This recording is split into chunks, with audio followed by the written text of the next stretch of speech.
running from place to place with Espiritu handing me a sword. Each new battle guiding my heart's chord, showing how to pocket an ace, I would dream of fighting a horde. I would pray to my self-chosen Lord to ensure my life, just in case, with Espiritu handing me a sword. Gratitude in every water poured and every meal sating tastes, I would dream of fighting a horde. Securing my base's shuddering doorboard, this fight I must embrace, with Espiritu handing me a sword. I grab my tools and roar, no need to save face. I would dream of fighting a horde with Espiritu handing me a sword. Thank you. That's one. The next one is estallar. Un globo que es cerca de explotar. Yo sé que los pedazos pueden romperse, pero ¿qué pasa con el aire que estaba metido por dentro? ¿Se mezcla con el aire que estaba afuera en equilibrio como si fuera nada? Es posible como las estaciones, vienen y se van. Todo combina en un punto u otro a la misma vez. Emociones no pueden hablar, o mejor dicho, no tienen palabras para discutir. Entonces, ¿cómo puedo explicar el sentimiento que yo? Me pongo un poquito nervioso, pero puedo adelantarme, animarme, escuchar, responder, cantar. En este cuerpo, con una boca, regalar una sonrisa a todas las personas que me pasan, dando aire de mi expansión. Thank you. The next one is honor. Yes, honor. The age-old adage, death before dishonor. For those who prefer living, even with dishonor, I offer a revision. Honor comes to those who understand, who continuously seek ways to improve even when they played shady hands. I believe in that ability to earnestly look at oneself in the mirror to say, I see your flaws, I raise you a challenge. From fields of doubt and uncertainty, reap what you've sown, sort the chaff so new roots can grow. I promise you this, there will be storms. There will be times you don't want to do the work or even exist, and that's fine. The work will still be there waiting. It's not going to damn place. Once you accept that, the first productive seed will grow, then two, then more. And whatever personal score you've assigned yourself to will balance in just. It's not that you can't trust. You simply travel past, must too cluttered with dust and rust. Self-forgiveness can be a hell of a drug, especially when self-medicated distractions delay reactions, only to disguise what you deny with multiple tries. What I'm saying is, you can't hide from yourself, only discover more to treat old sores.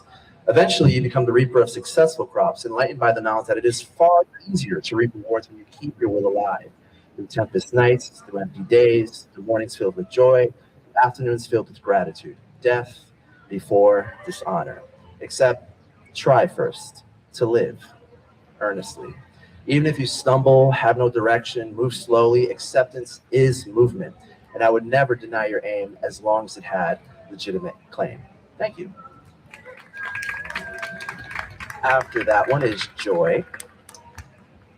The opening band plays as the crowd situates itself, buying and enjoying libations, only standing room, huddled together as one mass gathered for one singular purpose, to be entertained by heavy sounds, melodic singing, melodic screaming. A smile creeps across my face. It's been so long since I was in a place like this, surrounded by those like me who enjoy this kind of atmosphere. I rapidly down my drink as the band transitioned. There's something I came to do, something I haven't done in a very long time. With pleasant buzz, I head to the front of the crowd, descending like a king into his royal court, where those like me are smoldering with anticipation. Another honest smile dances across my face as the second band begins their ritual. Pure bedlam, pure chaotic fun. People begin shoving, erratically moving in the pit like fighters who trade bruises and elbows with rapturous glee to the symphony of screams and frantic instruments. Even those who fall are lifted up in solidarity. We're here to have fun and glorious havoc. This continues until the main event. I refresh for another drink as the cycle begins anew. All the songs we know and love brought us all here. Songs that on the surface seem furious, but are actually layered with love. We here all cheer. Cheer for our anger, cheer for our release. And this is what we'll leave with, joy and peace. Thank you. After joy is listen. Yes, listen. Listen. Be not afraid to just listen. I know there were moments where sound just arrived, removed from space and time. Believe now with the choices you've made, it's time to listen again. With faith in yourself, faith in your beauty, faith that you can listen truly, with each step leading you further along till you're able to sing, have your song. Now listen, time can be short or long. It's how you make the best to enjoy it while keeping moving on. Thank you. After that is transition. Escribe con la izquierda si tú puedes. El amor eterno siempre queda. Recuerda tu movimiento y corazón a dónde ponerlo. Salte de tu jala, hay más que ver si vences su temor. Sigue. La gente son lo que ellos creen. Todavía es libre. ¿Qué dices? A la pared derecha. ¿A dónde queda su mente cuando tus pensamientos te detienen? Tengo unas ganas de parar, pero el dulce dolor de tratar y seguir vale más que nada. Sin preguntas, siga escribiendo, es su salvación. Si lo deja crecer en un buen ambiente y si te comprometes totalmente. Thank you. After that is Aries Arcane String. Burn, engulf, set ablaze, bring calamity. For every note that charges out of your chest shakes my heart to sweet ruin. Born again in flame, it's the heat destroying my own heart. Quick, brutal, decisive, tremendous impact, shattering every weakness, inviting focused response to believe its goal. No faltering, believe that this can be new, novel, returning with difference. Scorched earth arrives, new places for roots to grow, grabbing hold of new warmth, bringing fresh joy. The fire rests, at least now, until fuel. Thank you. Got 3 more left. The next one is Alouette Pace. Let us dig this well. Love can be a tell. Honest must be its base. Even in absence, no space for pretense. Sculptures are not made in haste. Thank you. This one is called Midnight. Lit by a dim flame, the comfort of bodies nestled together complement each other's frames. With synchronized breaths and sweet dreams that bounce between heartbeats and hums of the dark. Flickering shadows against the wall lit on that this room is not a solitary experience. A hand is lifted, presses against the air, making shapes that bear no deep significance. Here, leaned against the warmth of one another, the hand drops and resumes its inherent duty to hold, grasp, trace, pull in. The sky gently starts to rumble. A steady patter of rain begins to wash away any leftover remnants of the days past.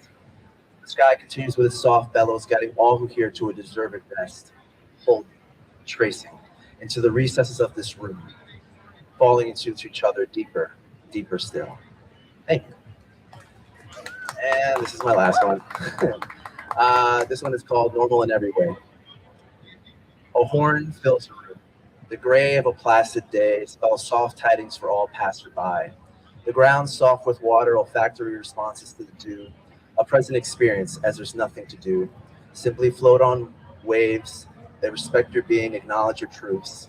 Love your lessons and say your prayers. A completely normal day in every way. Thank you.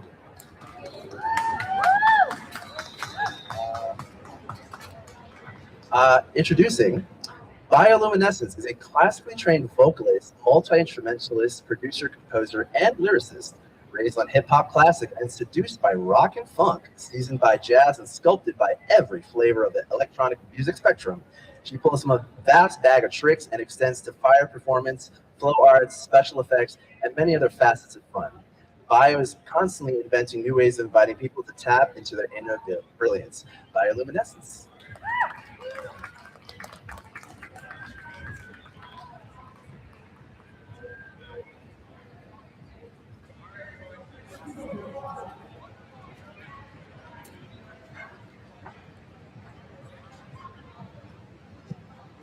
Thank you very much. Hi, I'm Bio. I'm just gonna dive in. And here's the kicker. Hi, supposedly fully grown man. If I got a big bone to picker, if I recline my seat back, does that make it easier for you to kick or chronically disrespect me quicker? Guess I found out who you are. Want a sticker? Me, I got a bad ticker, and my sense of humor is even sicker. Smash you like you comprise the wicker, rattle your cage and watch your asshole rage flicker. Go ahead now and kick as much as you want.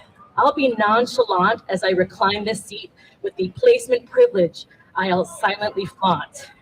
But my patience is emaciated, gaunt. Then suddenly, a fussing toddler inspires me to pull out my axe. I play a sweet little ditty to inspire them to relax. Lo and behold, much to my surprise, I hear you whistling along while I pay homage to the Starship Enterprise. Thanks to next generation nerdiness, the bonding power of fandom cleans up what could have been a dirty mess. Nevertheless, I'm grateful for your eventual 180.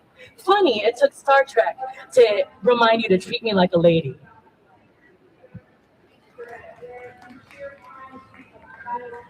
Thank you very much. I got that turmeric tongue. I spit that anti-inflammatory, hello mellow yellow submarine, part legend, part allegory, forged in the fjords of liquid swords and melancholy chords. Life-saving, luminous lyrics, while warring words waterboard. Inundate us in hate, cuss, and fate for false prophets. See the great syncopate, resonate, waltz so properly, ain't no room for fault in our great gestalt prophecy, steadily rendering obsolete that stank catocracy. Can't smell what I'm cooking? Best consult the rock, quickly. Better yet, eject Procter and Gamble. They keep us sickly with noxious concoctions of increasing toxicity. Oh, the saccharine simplicity of ubiquitous cumulative threat that attacks our immune system every chance that it gets. Don't shoot the messenger. Don't kill canaries in coal mines out of ignorant rage. Stop being tone deaf and nose blind. Instead, just listen. Take a whole book from their page. Don't do it for me. Do it for every last macrophage, slaving away to delay our inevitable trip to the grave. Deploying white blood cells with a flight that floods wells every time we get attacked by the slurry of artificial smells. Meow, meow, meow. Thank you very much. Okay, let's see. Tu ne peux pas manger avant que moi, parce que je suis le roi. Je te l'ai déjà dit 1 million de fois. Comment est-il possible que tu ailles oublié? Pourquoi? Chienne, fais-moi un sandwich. Tout de suite, oui, tu dois. Je suis si mignon que ça justifie mon narcissisme. Je brisais la lumière parce que je suis un prisme. Tu as été piège plus profond dans mon angélisme. En fait, je suis le diable, mais j'aime beaucoup ton optimisme. À la même fois, tu ne veux pas que j'agissais selon la loi. Pourquoi? Parce que je te vais gifler avec mon patte, avec au sous-gant. Je suis le chat de combat. Je te vaincrai, mes doux romans et ma fourrure, soyeuse me feront fondre comme de foie gras. Mais la vérité, c'est que je t'adore. Je possédais la puissance d'apaiser tes peines avec mon amour. Comment pourrais-je t'ignorer? Un seul moment de vos regards et toute animosité disparaît. Et en anglais, you can't eat before I do because I'm the king. I've already told you 1 million times already. How could you forget and why? Bitch, make me a sandwich right now. Yes, you must. I'm so cute, it justifies my narcissism. I break the light because I am a prism. You've been drawn deep into my angelic aura. Actually, I'm the devil, but I appreciate your optimism. At the same time, you don't want me to act according to the law. Why? Because I'll smack you with my paw. With or without a gauntlet, I'm a cat ready for combat. My sweet purrs and silky fur will reduce you to foie gras. But the truth is that I actually really adore you. I possess the power to soothe your sorrows with my love. How could I ignore you? A single look from you and all animosity disappears. From the perspective of my cat. All right, here we go. Okay. A lot of these are new, by the way. Thanks for bearing with me. I'm proud to represent RA. Anyway, fuck emo and goth, right a Nick Gestalt, as I be bringing the full spectrum assault. Call me Roji Vivian Montoya, yo, straight from the vault. They killed my father and brother, so every day I stay twice as prepared to die. Yo, it's not my fault. Inconceivable. If I'm so terrible, how do my powers intimidate the feeble? People be dropping their draws. I'm unbelievable, golden retrievable, undeniably, effortlessly wide receivable. Yeah, I'm a mother, I'm a lover, not another statistic, never sadistic. While others dive and lie wrecked, I gracefully dance on linguistics, inspect a deck while translating stanzas of hieroglyphics. I precisely prance the realms of spot-on specifics. My powers seem mythic, their POV, oh so simplistic. I done been forged in a crucible of generational strife spanning several dimensions and iterations of life. Now I'm the one who's gone, caught the baton in the scythe. Boricua Quisqueyana, expertly wielding the knife. Slicing concepts ever thinner. The infinite goes outward, but also ever inner. In the space between the places and patterns unseen, I wonder, will I ever be a winner? My inner voice is so mean. Am I too much of a sinner? Or just a broken machine? Was I born and bred merely to be another narcissist dinner? Shit's real enough to debase a queen and displace her spleen like an error thing she'd experienced or seen, replacing her thoughts that were deemed obscene with what's supposed to be clean.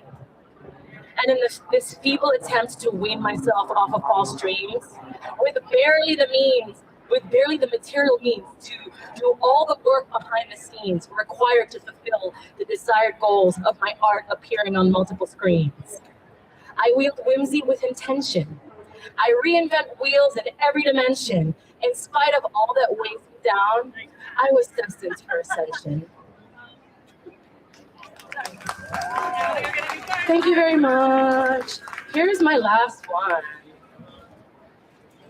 Boy, this has been fun.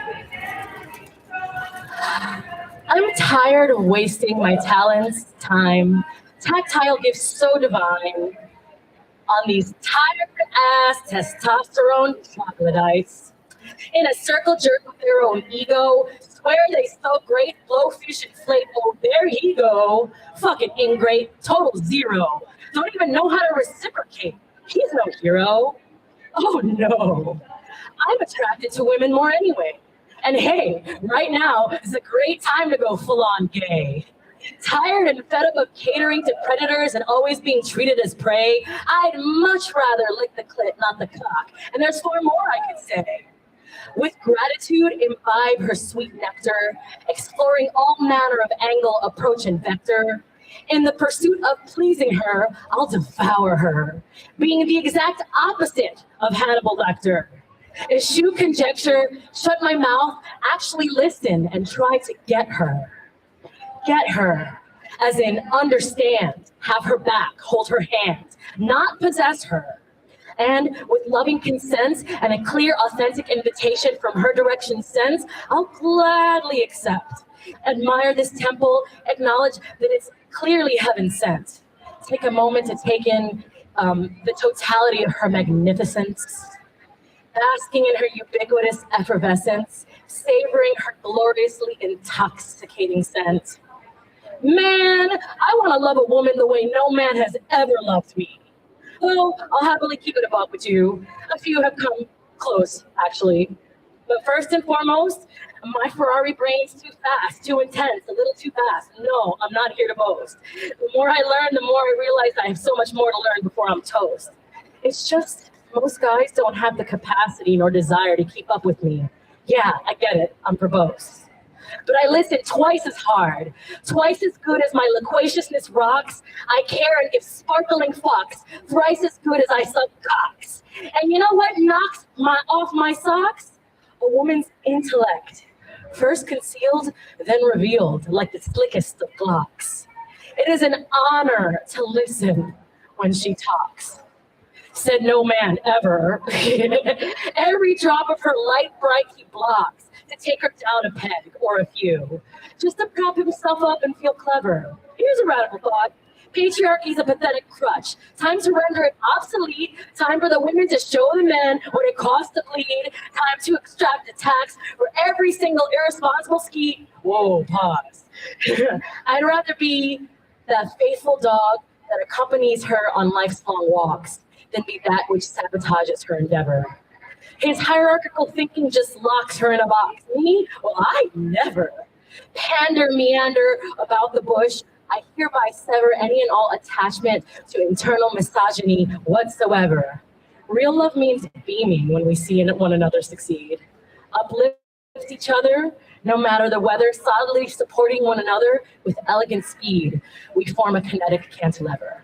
Thank you so much. Oh, so coming up next, we have Zara Khan. Zara Khan is a spoken word poet originally from Tampa Bay, Florida. Her work has been published in Neptune Literary Magazine's 2025 issues, The Blunt Space, Redefining Mentality, and Wonton's Letter, Love That Feels Like Home. She's currently pursuing a master's in drama therapy at NYU and incorporates psychological principles into her writing. Let's give it up for Zara Khan.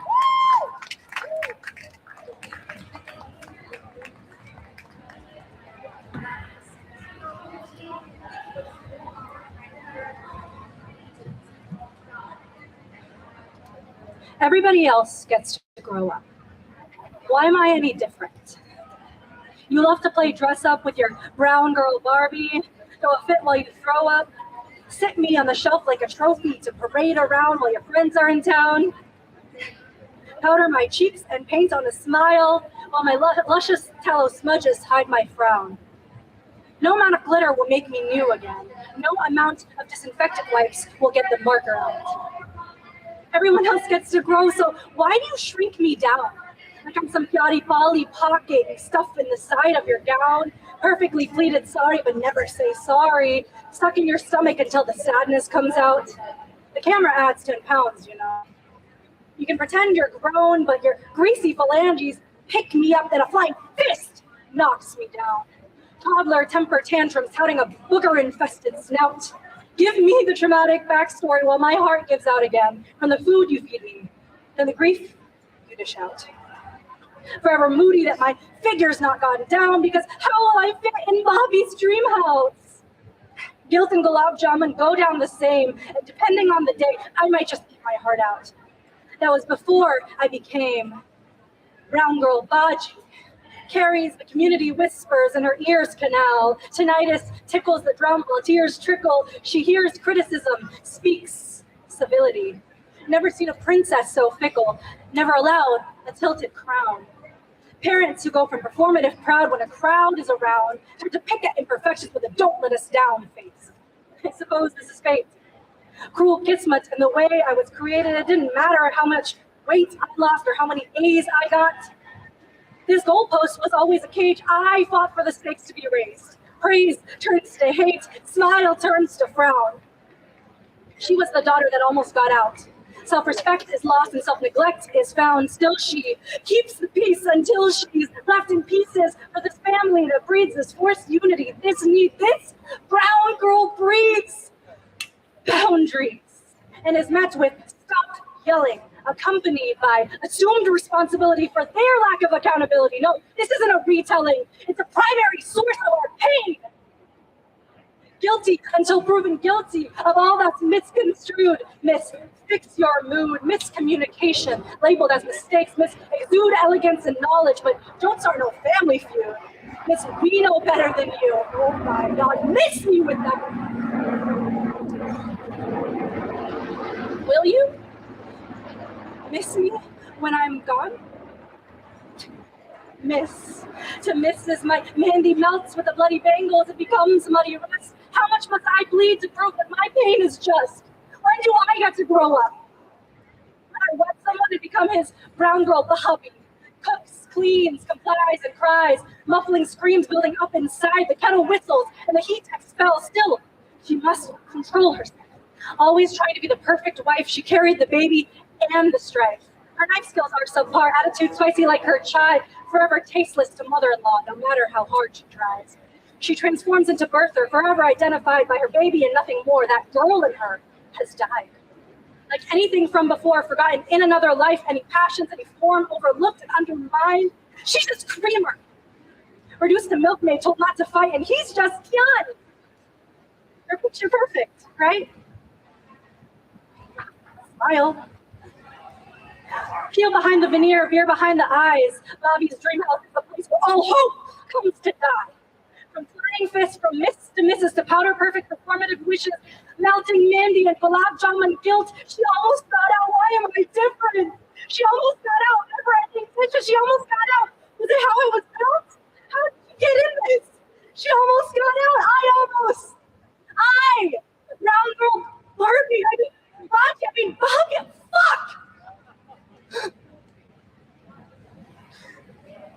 Everybody else gets to grow up. Why did I have to?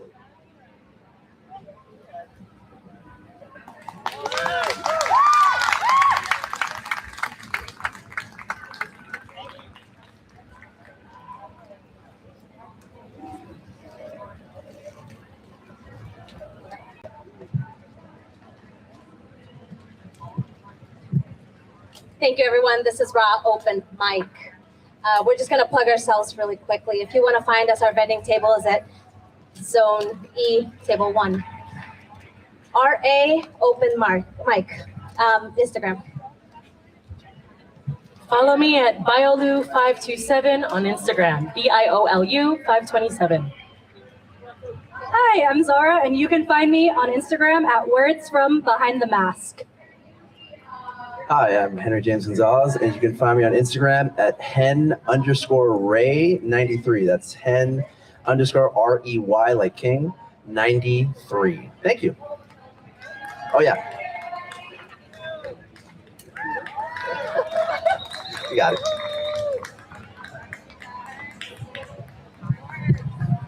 Thank you. Let's give it up for RA Open Mic. Beautiful. Welcome. You all have made it. You took the ferry, you came across some water, and you've made it to Governor's Island to the 2026 New York Poetry Festival. And we are so happy that you're here. My name is Meredith Sturman. This is my favorite weekend of the year. I am so excited to be your main stage host today. And without further ado, I am going to bring to the stage our next phenomenal group of writers.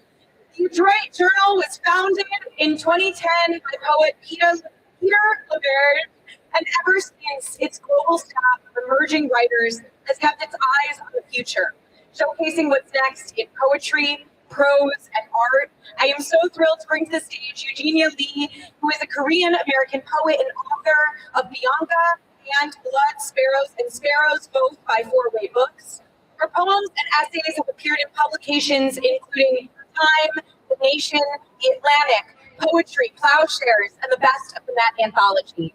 Eugenia serves as senior poetry editor at the Detroit Journal, and she teaches in the MFA program at Sarah Lawrence College. Let's bring her to the stage and welcome these fabulous, fabulous readers from Detroit Journal. Let's put our hands together. Thanks, Eugenia.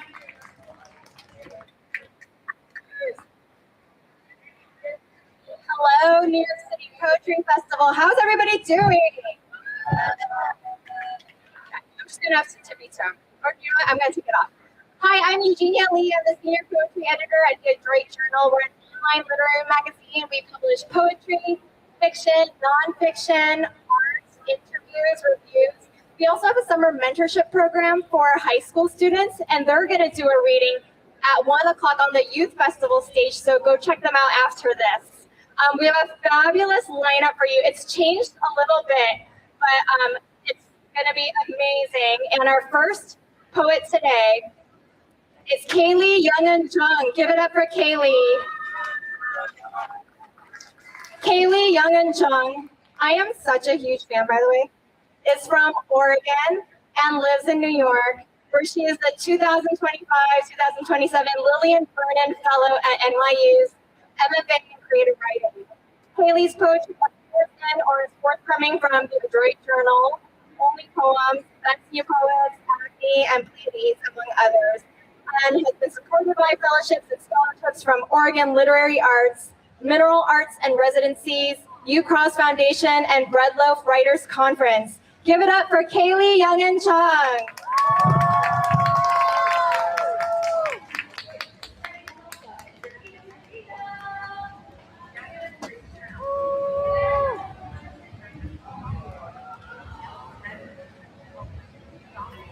Hi everyone, can you hear me? Okay, thanks Jane.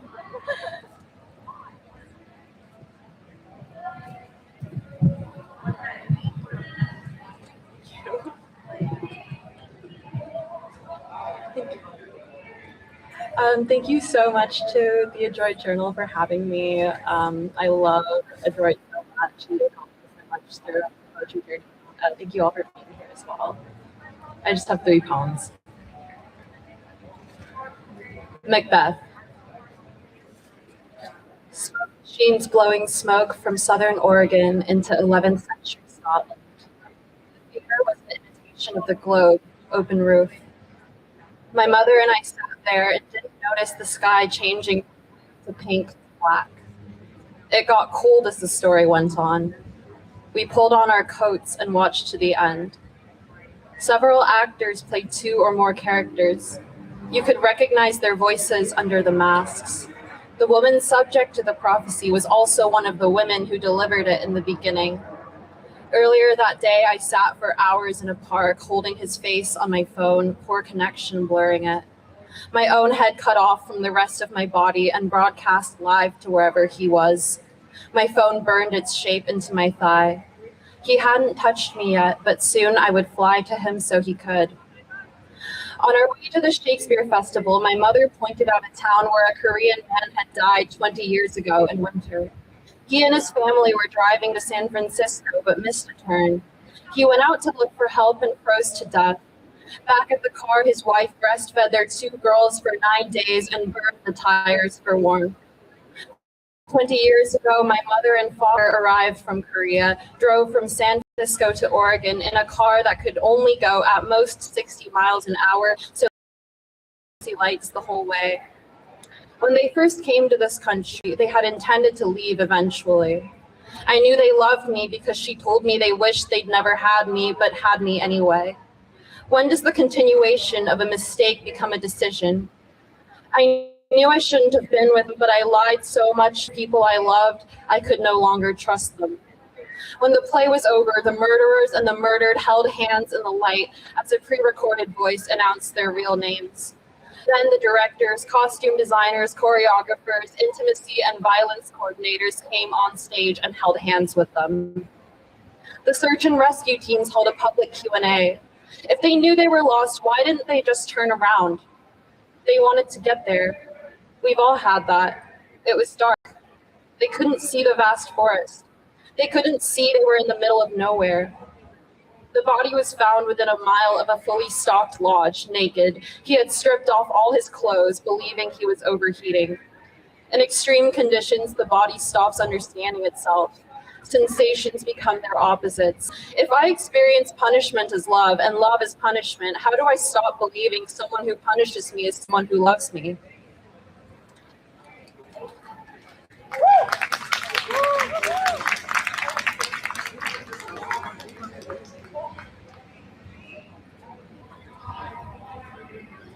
Isabel Adjani tried to kill herself after her role in Possession, from the psychological strain of pretending to be a woman who wanted to kill herself, thrashing around in a subway station, blood and pus oozing from her mouth, her pores. You can only pretend to be something for so long until that's just what you are. I've watched home movies of myself as a child so many times, I've begun to fail to distinguish them from my childhood. In the movies, I keep begging my mother to let me see myself, and she keeps saying from behind the camera she'll show me when she's done. One night in Korea, after she hit me, she carried me out into the playground outside the apartment and sat on a bench and laid me across her lap and wept over me all night. I remember closing my eyes and trying to pretend that her tears were rain, that I was a good child. I was her good child. I was nothing but dirt and grass. I remember I opened my eyes and looked up at the stars, even though there couldn't have been stars. The sky there is too polluted for stars, but I remember looking up at the stars.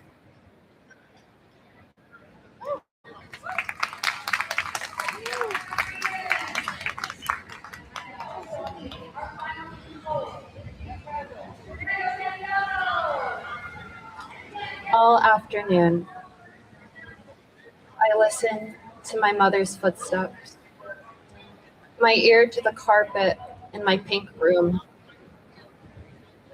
By the weight and the rhythm of them, I can tell where she is downstairs and if she loves me right now. Or if she wants to walk backwards into smaller and smaller versions of her body, her face crumpling and uncrumpling itself like a flag in the wind.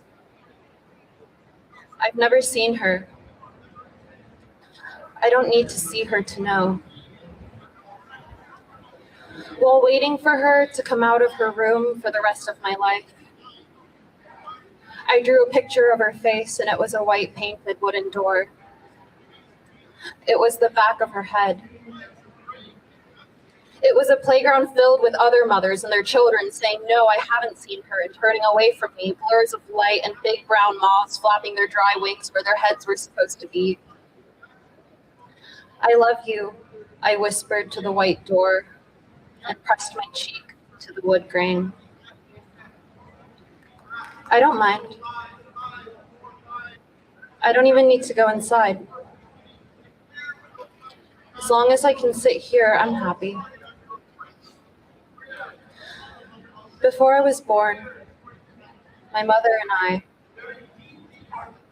we sat in the kitchen and stared at each other and agreed on the rules and didn't have to say anything.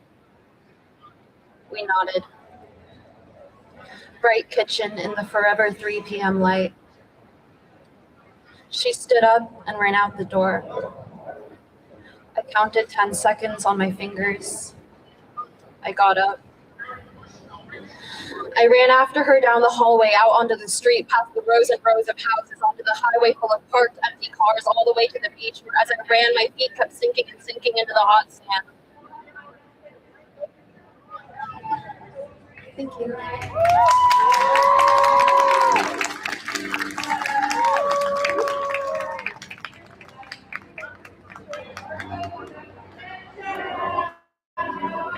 Give it up one more time for Kaylee, Young, and Chuck. Next up, we have Toby Kasim. Toby Kasim's writing has been published in the Volta, Chicago Review, the Rumpus, the Kenyon Review, the Boiler, Obsidian, Poetry Northwest, Adroit Journal, Best New Poets, Four-Way Review, Michigan Quarterly Review, and elsewhere. His work has been supported by Undocu Poets, the Bread Loaf Writers Conference, and Kaveh Kana. He was a finalist for the 2025 Furious Flower Poetry Prize, and his chapbook, Dear Sly Stone, was published by Spiral Editions. Give it up for Toby Kasim.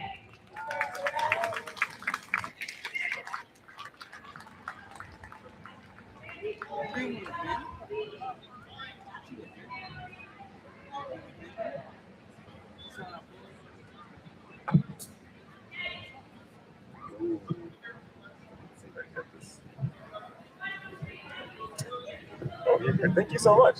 Appreciate it. Everyone hear me? All right. Hi, everybody. Kaylee, that was awesome. Thank you for reading that. Yeah, those are really beautiful and stunning poems. Thanks, obviously, to everybody for being here. Thank you to Adroit for having us. Like Kaylee, Adroit has been a big part of my poetic maturation, and the work you guys put out is always fantastic. So thanks for having me up here. I'm also going to read 3 poems. The first one I'm going to read is a poem that was actually in Adroit. It's called Heavyweight, and we'll go from there. Heavyweight. I know hard things have their yielding places. I've seen the fabricator lean into the raw edge of slabbed earth with the weight of his hip, while his Makita hummed like a record. He swayed in time with reggaeton off the shop radio, side to side for friction like he found a dance partner in stone. I pressed the heel of my palm against my eyelids and see blood veined across the century's smooth face. Weight of every day compacted in it. We removed a mountaintop to reach stone's deep refuge. Weight of deep belonging. Used clamps to brace the slate's breaking points on a metal frame. Water to absorb debris dispersal off sandpaper. Dust and mist flew in the air like music.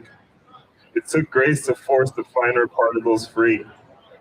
I pressed my palm over my eyelids for dots of light to dance in the dark of a hard question. I feel the drag of granite's weight under every day. Meryl could polish a kitchen in 45 minutes. Why did we come back to work to find him sprawled under a morning's halo of beer cans? Leftover Bud Light sweetness mixed with dizzy whiffs of mineral spirits to lift the final shine out of the counters. The night got long like that, I guess. Some things never have to end. He'd wait to ease back onto the heavy machines, then cut kitchens till sunup. Press the grit of stone's edges away with pleasure. There's no home like the glaze over the world after I rub my eyelids open to the uncollected softness of the dust. A stone split breathes particulate light, pipes the morning mist through my pupils. The rest of the sun descends slowly into gray puddles, ankle deep on the shop floor. I guess tomorrow arrived without the slightest rough patch in it.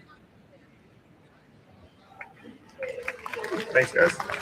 And I'll read 2 poems from the chapbook. The chapbook is made up of letters to the now deceased songwriter Sly Stone, who was the lead singer of Sly and the Family Stone.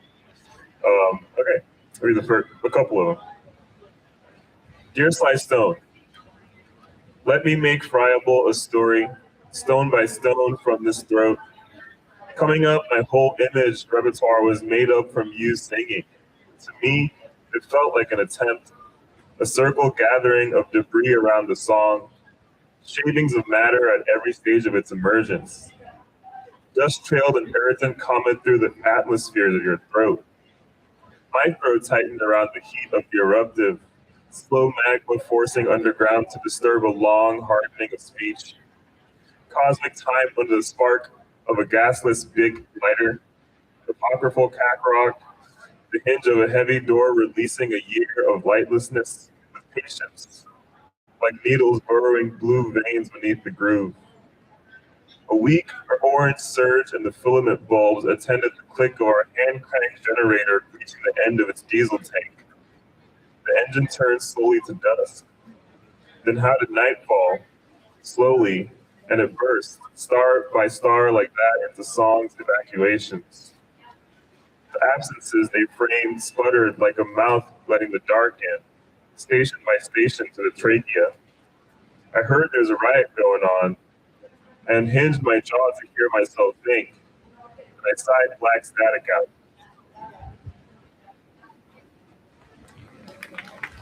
Thanks. Dear Sly, bad doom scroll day. I think I'm ready to give up on America, but it only lets me go incrementally. So I sigh a little more. I love everyday people, but it gets harder to hear them. Many forces come to speak for us, but all we feel is misrepresented, apprehended the bone machine of a mouth. Between being hungry and being chewed up, that music where you make your attempts at escape, half expulsion repeats between the sound of a door closing, semi-Edenic from a predeformed promise of union. It's not so bad that the dream won't keep us now that it's just a backdrop. A faded melody singing can't quite reach around for a grip. In the fog of an unreal city, your voice is like a migrant citizen. Compressed emergence from the margin, thin sounds of space we thought we could share widely.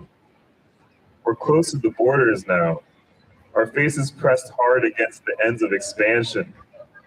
Having nowhere else to go, we wait for our eviction to find documentation, become formal, but form as deferral, as if they want us to stay. Thank you.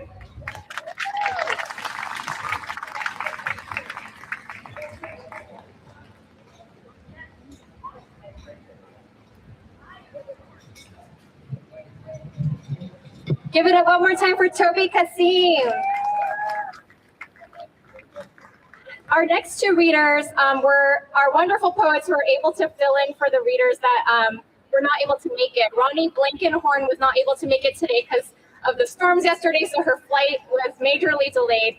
But I'm going to read you one poem from Ronnie's debut collection, The Rooms for the Dead and the Not Yet. This poem is called How You Die from the Adroit Journal and also in her debut collection.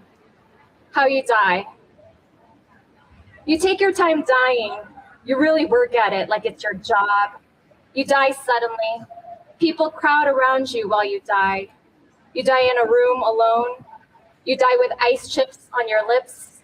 You eat an entire breakfast combo before you die. You eat an extra large bag of oyster crackers, the crispy skin of a pig's head, and a slice of cheesecake, then you die. You drink 2 liters of Costco vodka, then you die. Your eyes become dog-like, your whiskers tangle, then you die. You fake your own death.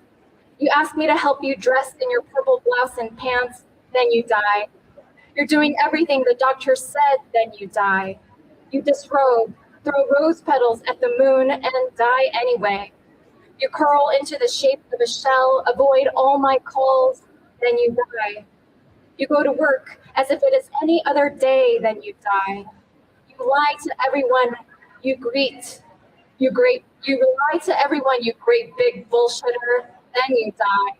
You die with the TV on. You die with a dog beneath your bed. You die and leave plenty of shit behind for other people to clean up. You wait until I kiss you, then you die.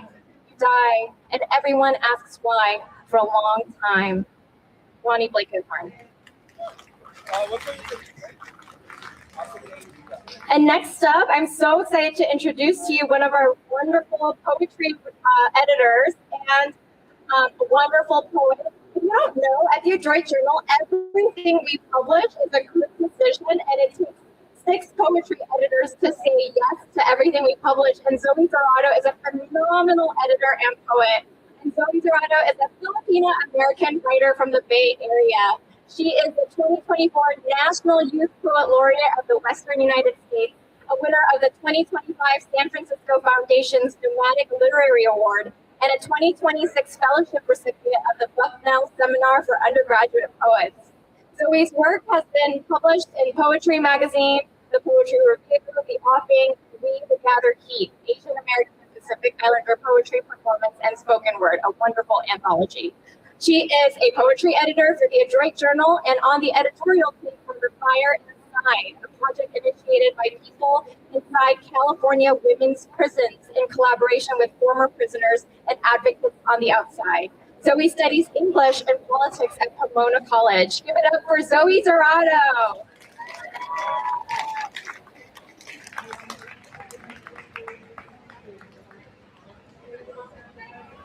Hi, everyone. Thank you, Jenia, Kaylee, Toby. It's really wonderful sharing the stage with so many wonderful poets. Is anyone familiar with the TV show South Park? This first poem I'm going to share is a persona poem in the voice of Kenny McCormick. If you're not familiar, the running gag in South Park is that Kenny dies in every episode, and he wears this really thick jacket, so you can't really hear what he's saying. So this is Kenny Unmuffled. I first got blasted by the UFO after Kyle shot a rock at the dumb metal machine. It must have snowed the night before, white pocketed into the ground, perfect clumps of slush.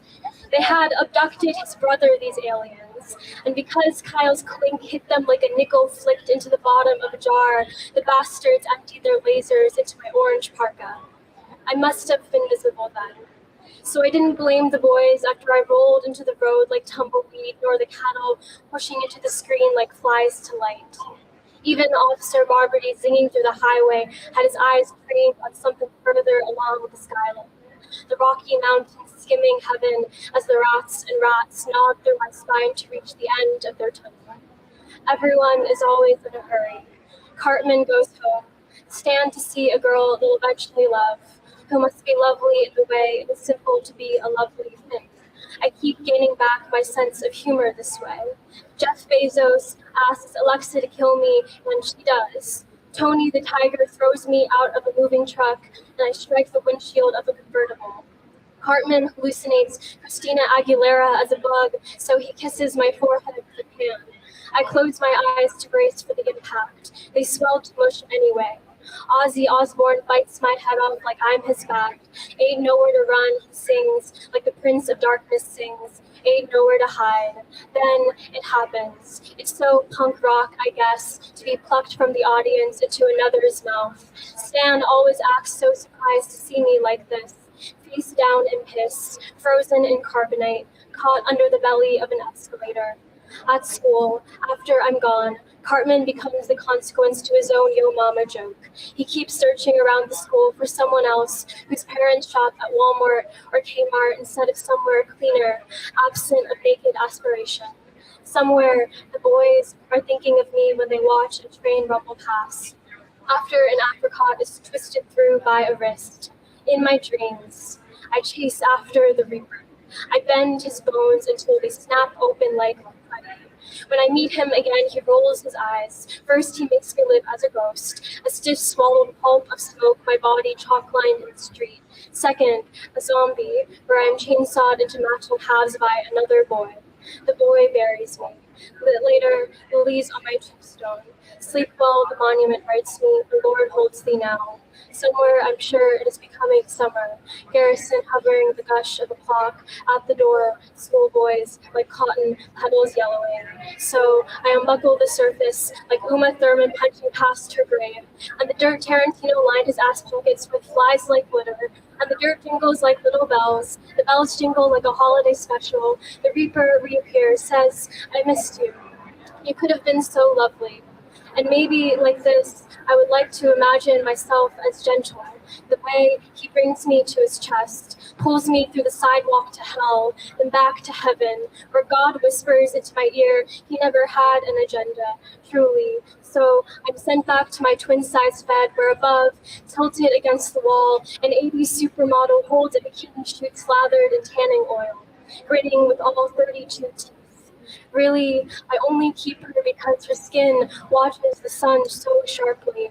As above me, every doctor replaces my heart with a potato, all buttered, peppered with rosemary, sweet and straight from the oven, or was it a magnet? Yes, humming toward whatever closes its logic. And then again, I was always something small and alive until I could reach its point, far off screen, that I was always straining my neck to see the punchline.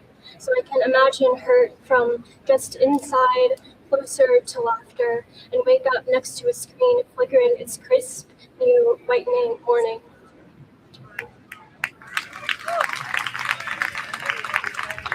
This last poem is called Badminton.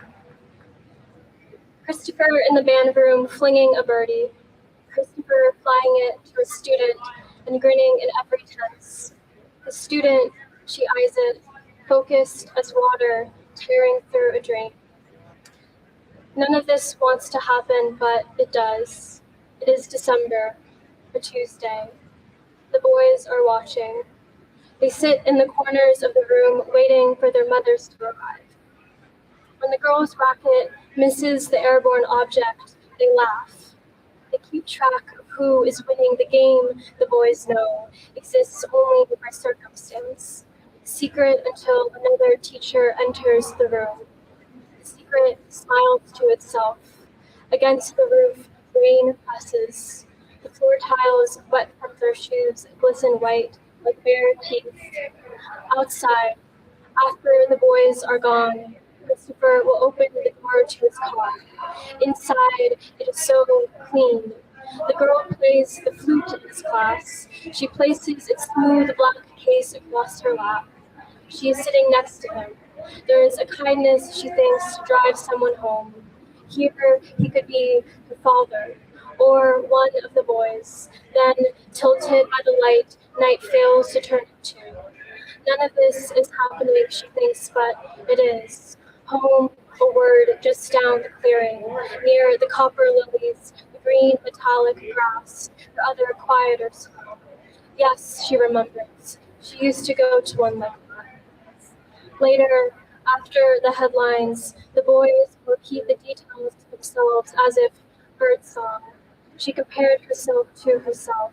She sat there like any other girl, static, watching the world expand in front of them. He reminded me of myself. They will hear girls repeat in the locker halls in a chorus, humming softly through the upper halves of their mouths like sparrows. Christopher that day laughed like he was crinkling. He tells a joke. The road is shortening. Sometimes the girl catches him waiting for her laugh, but it doesn't give itself away. There is a house up ahead. In it, her laugh imagines he is also there. A house of sound, house of breaking air. The boys notice her laughter changing after he is taken away. It does not leave, but settles in their throats. They want to find the girl and tell her about their new sound. Yes, this sound that has swallowed them, marked them as men, their mouths lighter, as if they could fall right out of themselves if they didn't catch it here at first, entering like steady rain. Thank you so much.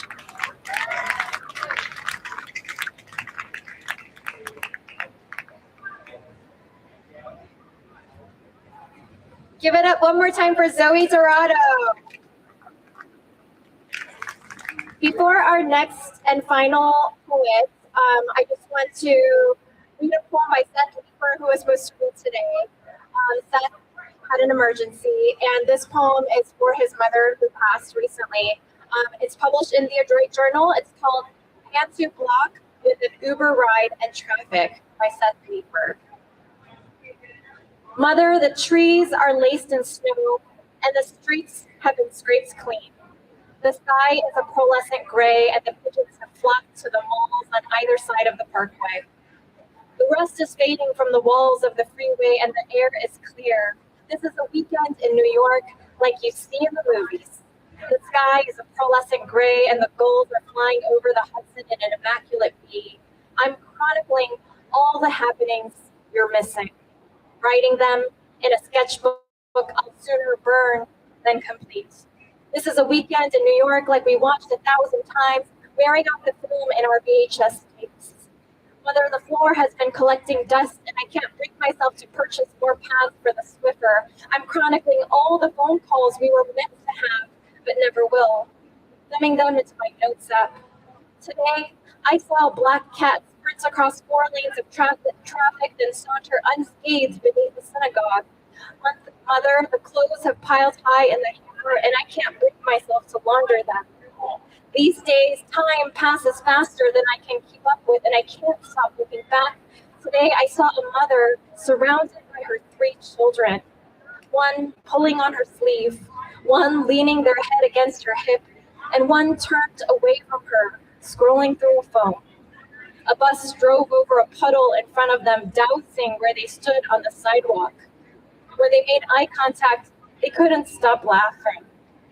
These days, time passes in a loop I can't break. The same cars pass by the window, the same kibble goes in the cat's dish, the same long silence continues unabated, uninterrupted by the metallic lilts of dial tones. Seth Leeper.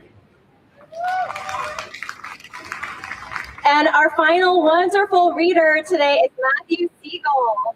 Matthew Siegel is the author of Blood Work, winner of the Felix Pollock Prize from University of Wisconsin Press, and finalist for the Forward Prize for Best First Collection. After many years in the Bay Area, Matthew lives in Brooklyn. Give it up for Matthew Siegel.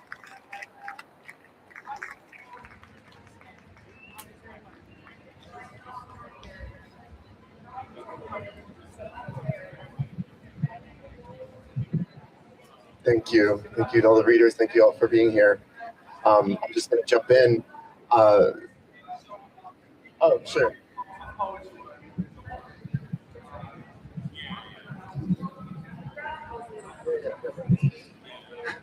Thank you. All right, so this first poem is called Sharon Gardens Valhalla. This is Valhalla, Westchester, not some like Norse fantasy. And it's from my grandmother, and it starts with just a few words from the Psalms. Thou hast loosed my bands. The rabbi said, we just have to make sure the casket is covered. We don't have to fill the hole, which turns out is only 4 feet deep. Nana could have stood inside of it if she was alive, her white powdery hair sticking out. And it's easy to imagine her smiling at the idea that at 93, she could be standing anywhere, other than the 5-star premier residences of Teaneck, New Jersey, where she lived for 5 years, 2 of them with Papa, then 3 alone with acquaintances, not friends, she would insist. She sat with at lunch or dinner, who wept over their walkers and scooters in the living room after she died, though she was ready, pissed off she didn't die a week earlier, after the procession of grandchildren kissed her cheek one by one final time. As I held her hand, kind of knowing she wasn't about to die because she was still eating jelly beans from a jar, still yelling at my mother not to eat so many, when my mother, like a little girl, would reach in the jar for a fistful, though she loved my mother, begged my uncle to please take care of her, to give her all the money she had left, which was almost none, but she didn't know that. And after I left, I told her I would come back to see her again, but I was tired that Wednesday, and on Friday I got the call, and I wept all the way from the office in Chelsea to the PATH train at 14th Street, and nobody seemed to mind, because everybody cries in public here sometimes. And then I was underground, and had almost the entire subway car to myself, and I could feel the dark river around me as the car shook and brought me to the other side, and I wept, tried to write in my journal about her, but kept looking out the window at the marshland of Secaucus, angry at the slowness of New Jersey Transit, its bell ringing as if announcing at once its constant arrival and departure. And I got up at Fairlawn, took a cab to Teaneck, found my mother, who did not want me there at all, with my aunt and uncle, and Nana's caretaker, Constance, who was the only person Nana liked in the end, who did not expect to be handed a shovel at the funeral. And none of us expected, as we began to bury her, the sudden flurries falling because of how warm it was, and it was March, and for a moment we thought maybe it was ash, and the rabbi tore my uncle's shirt to make his grief visible, and he pinned a torn black ribbon onto my mother's shirt because no way would she let him tear it. That shirt was expensive, and I couldn't get off my knees at her gravesite because we also buried her language that none of us could speak, and we buried the stories that we would now have to help one another remember.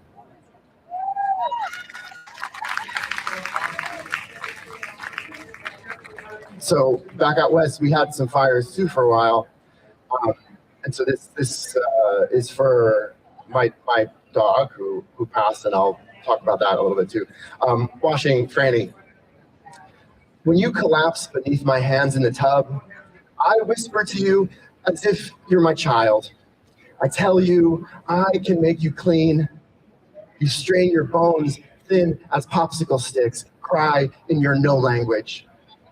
Fires somewhere far away reach us with their particulate, and the news reporters advise us against breathing. Your breath rushes beneath the pour of warm, soapy water, getting darker as it washes over you. Your breath, it seems, will not last forever. It's amazing either of us have made it this far. There are some kinds of lonely that just make sense, and I think of all the people I could blame. God is closer and farther than she's been in ages, and I wonder if you'll survive this washing, if I might accidentally drown you, trying to make you new.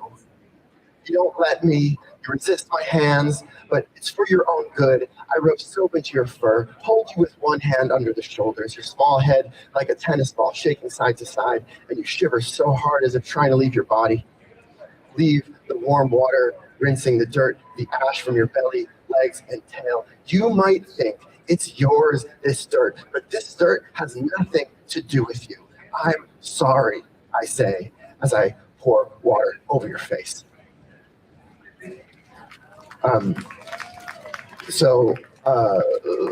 This one is whatever, I'll just tell you. There was an accident in May of last year. I lost my dog. It fucking sucks. I got her name on my arm right here, and it's very hard to talk about these things, but I think it's important to try.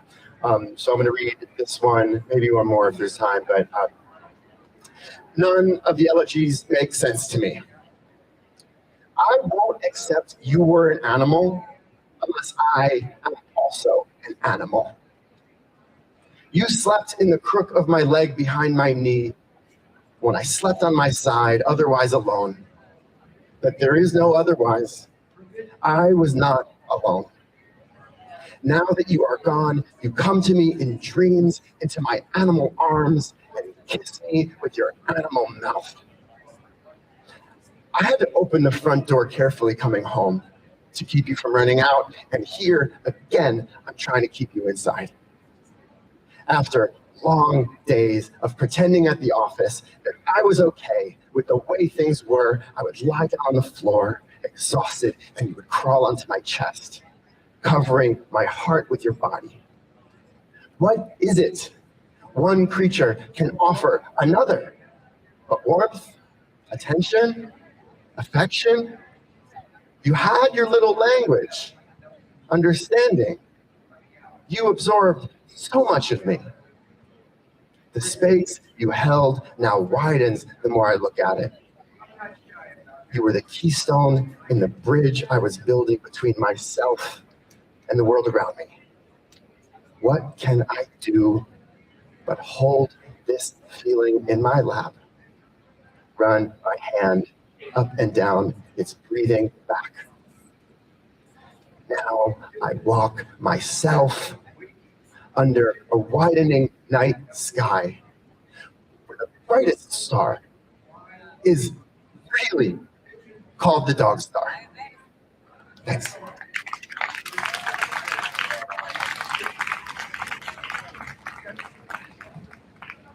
Give it up one more time for Matthew Siegel. Thank you again. We're the Adroit Journal. Run to the youth poetry stage to find our youth mentorship alums that are reading right now at 1 o'clock. I'm Eugenia Lee. I'm the senior poetry editor at Adroit Journal. We're at the adroitjournal.org. Thank you so much. Let's give it up one more time for the Adroit Journal and the wonderful Eugenia. Thank you so much, guys. Thank you. My name is Meredith Starkman. You all made it off the ferry across the water to the New York Poetry Festival, and we could not be more thrilled to have you here. Thank you. As many of you know, we did have to cancel our programming yesterday. As a result of the apocalyptic weather, our fabulous headliner from yesterday, Natalie Diaz, is not able to attend to read today because her basement flooded. It is really terrible, but she is here with us in spirit. She is going to be doing more programming with us before the year is out. And at 3 p.m. today, we have our fabulous headliners, Fatima and Hanif, and we cannot wait. We are going to take about a 10-minute break on this stage. Go use the bathroom, grab some water, hydrate yourself. We have water over here. And perhaps most importantly, if you feel inspired or excited or revved up to be here at the Poetry Festival, please consider doing a donation to the fabulous Poetry Society of New York. This festival happens because people like you pitch in every single year, and we are so, so grateful. My name is Meredith. Come by if you have any questions, and thank you so much for being here. We'll see you in 10 minutes.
Okay, I see.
We are back, folks. Hello, if you can hear me, you have arrived on Good Island. You have made it to the 2026 New York Poetry Festival.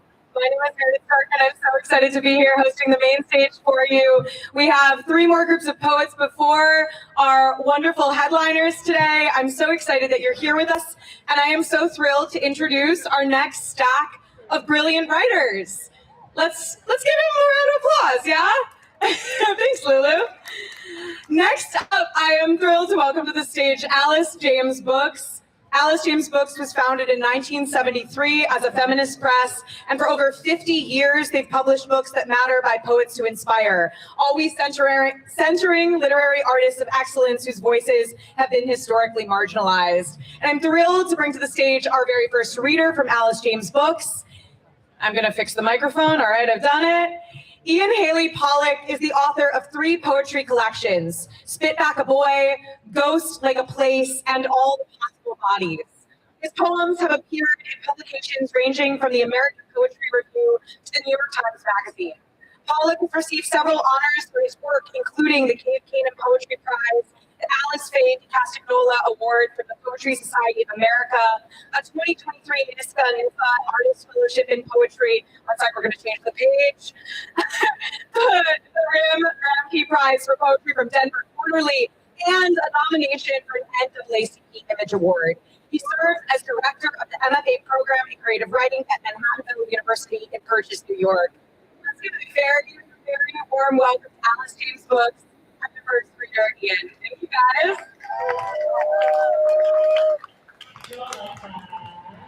Thank you, Meredith. It's an honor to be the best host of the festival. So I have 2 other Alice James poets following me up. We were supposed to have a third, so I'm going to read one of Zakiya Henderson Brown's poems to start off, and then I'll move into 3 poems of my own.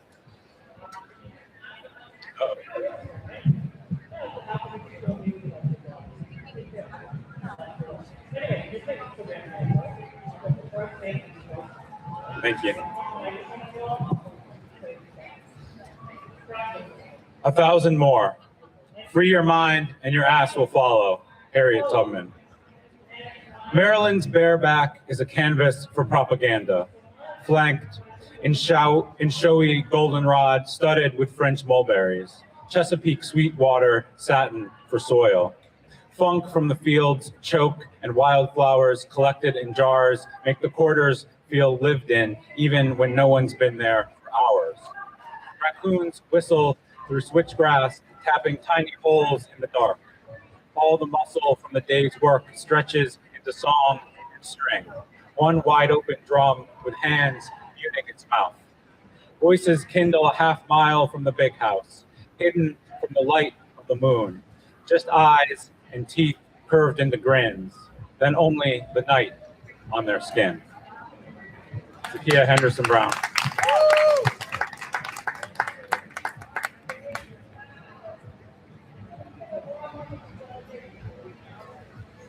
A Black mother's child considers his lost dream of immortality. 1. What was she hoping I'd learn? What lessons when my mother, who taught Greek at the college on the hill, read their old stories to me? To be ready one night for hooded snakes when they crawled into my cradle? To leave a trail of twine behind me as I walk the labyrinthian corridors of my country? not to raise the wrong sail whenever I came home to her, not to dive as the swan and plummet into a woman bathing at the seclusion of high reeds, not to be the shock and awe of white wings. For me, though, the truth in the myth was this: power transforms into life and life forever. And when my mother was finished, all I wanted was to live as those changing but unchanging gods. 2. The white man who taught me Greek hated me. He thought I was lazy. I admit that I often slept through his morning class, often stumbled through his translations as a boar through deep sudden snow. My mother cried when she left me in the parking lot of that place, cried harder than I'd seen since the week after her father died. I think she had learned that no Black mother can save her children. Save them, as you have proven and are still proving, America, from your primitive bullhorn violence. And so, more days than not, her son stood beside an aluminum keg, fermenting himself, pouring into his gullet a river not of forgetfulness, but of an urgent forgetting. 3. My mother wanted to learn Latin on her way to Greek, but the teachers had her pegged to cook and sew. Short but thick-set, the school's own former football hero, her father traded on his glory, the scars earned for it, on his hobbled knees, the slight slur of his speech, to demand a place for her in a room of primers and chalkboards. They thought she should scurry about the rooms of your house, America, picking up what you had dropped. But she overcame to stand at the front of a room, professor of language and myth. I told a version of this story to Black children at a school in Philadelphia. When I came to the end, my mother teaching Greek at the college on the hill, they rose from their chairs and applauded her to the proxy of me. I think now I lied to them while standing in a room across town from where you firebombed a city block to save yourself. America, you have eaten your children to keep your place on the honeyed mountaintop. If you have not already, you will consume these children too, and still you will come with wild, ravenous hunger for more. And why do you keep doing what you do? And what will you do one day when instead of a child, you swallow a stone?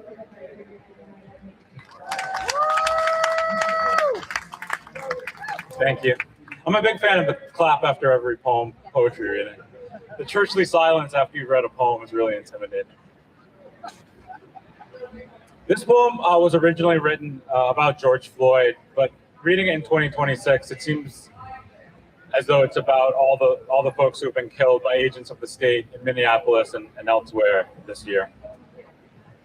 All the possible bodies. My alcoholic grandfather couldn't hold his money and passed a bad check. Hampton, Virginia, after Brown versus Board, but before Selma's Bloody Sunday. After my grandmother died, but before he moved the family north, back to the town of his birth. My mother saw her father cuffed and dragged from the house. The next day, by some miracle she never understood, he came home. Had he looked at the officers wrong, acted wrong, spoken wrong, been too familiar, been a few inches taller, been deeper voiced or darker skinned, and for this, had he caught a knee that night to the neck and not returned, perhaps my mother, needing to stay home and raise Aunt Joan and Uncle Keith, would have skipped college. Had she skipped college, perhaps she would not have gone for a PhD. Had she not gone for a PhD, perhaps she would not have met my father. Had she not met my father, perhaps I would not be here.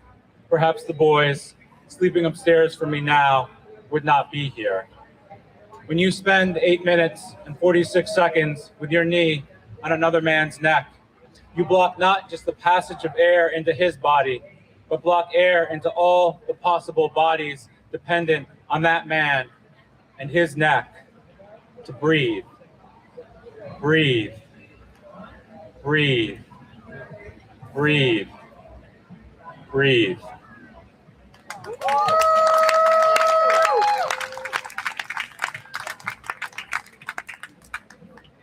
When I was writing this book, I was trying, poetry for me comes from a dark place, as you just experienced. But I think it's only part of my life. And I was trying to engage with all parts of my life and the more joyful part of my life. So I tried to write joyful poems or poems that have joyful moments. And I got 2 of them. I'll read you one. The title's in French. I don't speak French, so it gets a little dicey. I'm trying to say dance of spring in quarantine. Dance printemps et quarantine. Near the end of my run, before the road turns steeply uphill toward the house, I see a girl alone on her front lawn. The day is beautiful, cloudless and cerulean, the latest in a string of beautiful days. The girl has wound her long black hair into a tight bun and wears brown plastic framed glasses, not unlike my own, and dances. If she is dancing to music, I can't hear it, but then I don't listen too intently. I want her to be dancing to music only she can hear. I imagine the virus has kept her out of a studio for months. I imagine she has danced only in her basement or to the blue glare of a computer screen, disconnected from the other dancers. Besides plie, I do not have the language of dance to describe the few moves she performs while I run past. In the last one I catch, a cubist discombobulation of limbs, she arches her back until her hands touch the ground and throws each leg separately over her head in a movement that would, if I attempted it, break into pieces my embrittled body. Whatever I become from here, I always want to be this girl. Dancing, I suppose, yes, dancing while people are dying, not out of callow or callous indifference, but in celebration of the dead. Celebration expressed as survival. Survival expressed as a claimant act of love, an act not native only to me, but practiced until it resides in me, muscle and sinew. An imperfect act that is the only one I can think to do. Dancing. Dancing until the imagined company of dancers spins and bends around me, until the music others cannot hear renders itself visible in my body. Dancing until each passerby believes again in cloudless and cerulean, again in this day, in the possibility of the next. Thank you.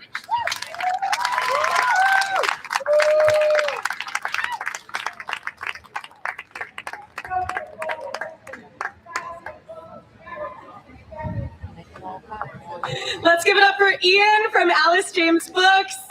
Welcome to people who have just sat down in the grass. Make yourself comfortable. Don't be afraid of the stage. My name is Meredith, and we are so happy to have you here at the New York Poetry Festival. Next up from Alice James Books, I am so excited to welcome to the stage Diesel Carson, who is a poet and educator from San Diego, California, currently residing in Brooklyn. His work is featured in Muzzle Magazine, Agni, The Offing, and elsewhere. His chapbook, Running from Streetlights, is a meditation on Blackness in America during the summer of racial reckoning. A Stanford University alum, Diesel has received fellowships from the NYU MFA program, the Watering Hole, and the National Endowment for the Arts. His debut full-length, The Laughing Barrel, is forthcoming from Alice James Books in spring 2027. I'm very excited for it. Find more of his work on dieselpoetry.com. Without further ado, let's please bring Diesel up to the stage with a warm welcome.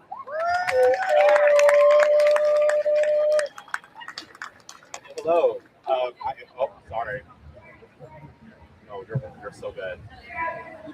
Good? Okay, sweet. Hi, everyone. Can you hear me fine? Okay, cool. I'm super honored to be here, super honored to be with Alice James. This will be my debut poetry collection, so just really glad to be with this press who takes such good care of me. The collection is called The Laughing Barrel. It is thinking about absurdity and the utility of laughter, especially as it comes to Black survival.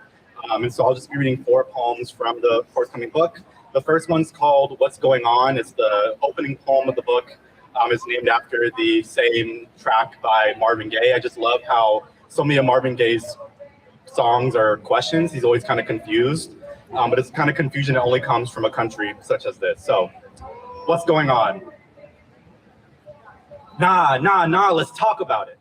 Let's talk about the hummingbird back home that fumbles between the flowers for food. Let's talk about how the bees have been lacking in pollination lately. Let's talk about the bee I tried to save in 9th grade, its broken wing, how it stung me anyway, so I threw it on the ground and stomped it out. Forgive me, my missing mercy. Let's talk about it. Let's talk about smacking people as a form of restorative justice. Let's talk about people disrespectfully. The white dude my dad almost clocked for swooping into my mom's parking space. The homie from 5th grade that still owes me $10. Yeah, I haven't forgotten that. We'll talk about it later. Let's talk about summer, about June. Let's talk shit about your favorite basketball teams, none of whose names I'll know. Let's talk about roller skating, bowling with the guards up, whose auntie brings the most ridiculous church hat. Let's talk about whose grandma makes the better cobbler. I know them's fighting words. Let's talk it out. Let's talk about Brianna and George and Ahmad and Jacob. Let's talk about how guilty white people felt those 3 weeks, how they Venmo their $5 reparations for looking in my direction. Was that justice? I don't know. Nobody wanted to talk about it. I was never without cash that summer. Let's talk about it. Nah, don't change the subject now. There's so much to discuss. It's not even noon yet, but the weather is excellent. Manhattan snow is taking its violent chill elsewhere for at least another season. Families are picnicking where Seneca Village once stood. Down in Missouri, lightning bugs are illuminating my grandfather's pond. Come outside. There's still so much to say. I just want to talk.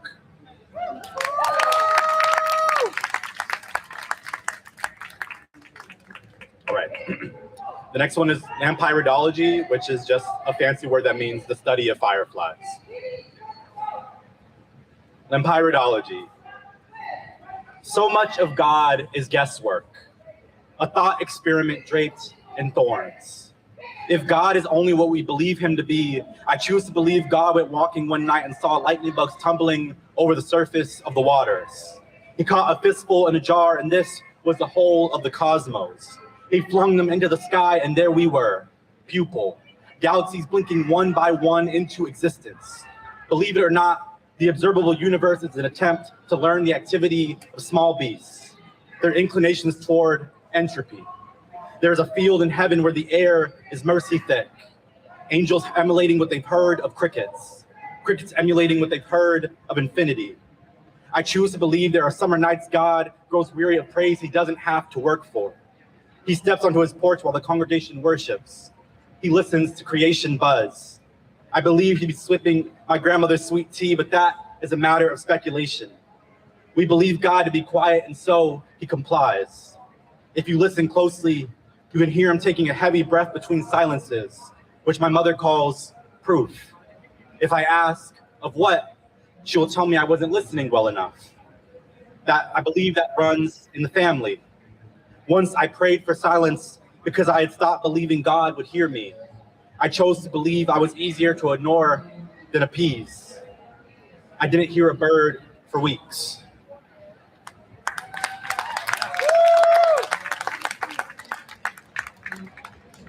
All right, the next one is Moon Wants In on the Groove, and it begins with this epigraph. In the mid-2030s, every US coast will experience rapidly increasing high tide floods when a lunar cycle will amplify rising sea levels caused by climate change. NASA. NASA says by 2030, the moon will be doing the wobble.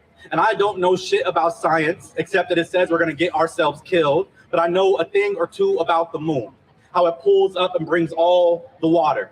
I know when water comes to coast, it comes looking for blood and finds black folk instead. I know if I was more than 20 feet from shore, I'd be a goner. I know somewhere beneath the waves, I got family too familiar with water weight. The moon ain't trying to hear that shit. Moon just want to skate an electric slide like them old heads. Moon want to get down and get on up. Want a two-step and diddy bop. Want someone to believe them when they say, baby, the world is ending tomorrow, so we might as well dance. Moon want to roll bounce. Rock skate want to glide. Nice smooth on a Hollywood swing like they daddy. Moon want Auntie 7-Up cake. Want Granny's gumbo. Want to come home to Mama's 2-day-old spaghetti in the country car container. Want to hear Mama fuss at them to wash the outside off. Moon want to hear Uncle's drunk, raspy laugh when Mama says he ain't no good. Want to hear Grandpa tell them to stop all that arguing. Moon want a warm dark, a summer breeze, a dog to bark all through the night.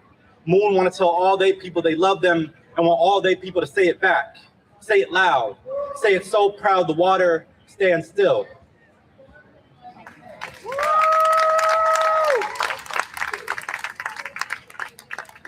All right, thank y'all so much. This is my final one, and it is about a text that my mother sent me randomly, in which the rapture misses Bushwick.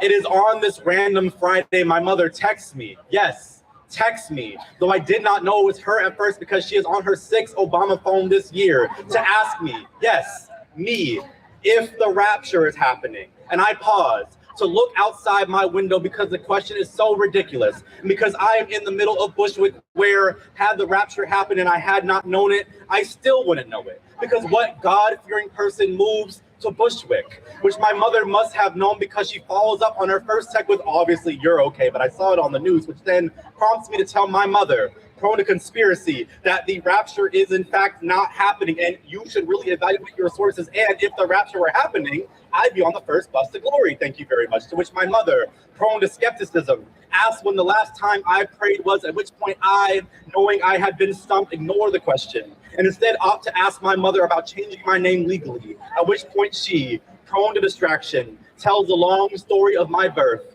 of who I did and didn't belong to, or who did and didn't or wasn't supposed to know, how I was so small I could fit in the palm of her palm, how the helicopter carried us to another hospital, how even in my puny state she called me Diesel, after her favorite Autobot Optimus Prime, how yes, of course, the name is mine to change, my life, mine to live, yes, while I'm still unraptured and unclaimed by God, go, be what she never could have dreamed, alive past the hour of my birth and onward to oblivion. Thank you so much.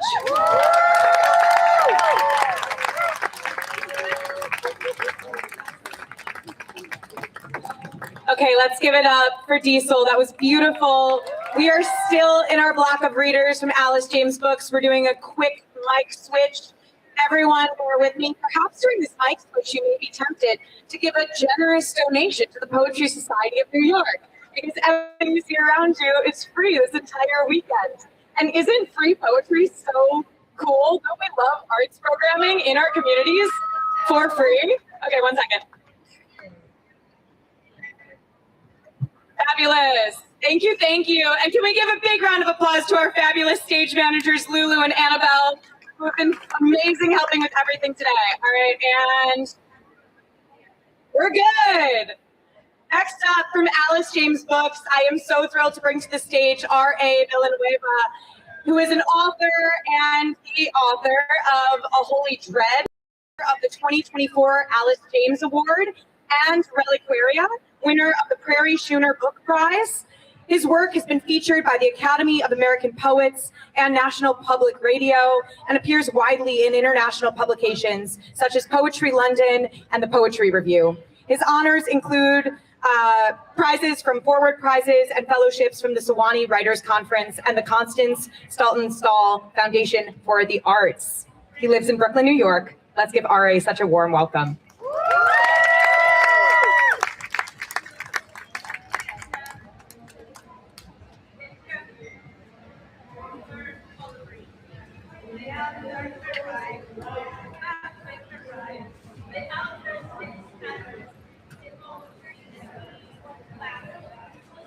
Devotional. I am writing this to you among these strangers on the 2 train because sometimes you laugh that you would love for me to write, and not that other kind of thing I often do. That elliptical art-thick wandering that delays I love you for well after the spectacle, or the heart-fraught rhyme, the cave cathedral, a painted scroll bound with locks of hair. How easy it is to lose track of the truth. The marrow of you and I together, all these beautiful years. I love you. I am tapping with my thumbs as someone's grandmother snores beside me, pushing her grocery bags, a weathered Bible. I love you. I am saying now in my head, opening my eyes to find myself looking face to face at a child eating a corn muffin and punching his sister in the arm. Last night, in the fog of a fever and stress headaches, all I wanted was soup. Its slivers of roast pork, its green onions, and the warmth of broth in my chest. And last night you filled our last clean bowl and held it in a towel and touched my forehead and said, "Here you go." At this stop, I transferred to the one which slides local up into the Bronx, where it feels like ours. Let me tell you again, without ornament, and for only you and I to hear in my voice. I love you.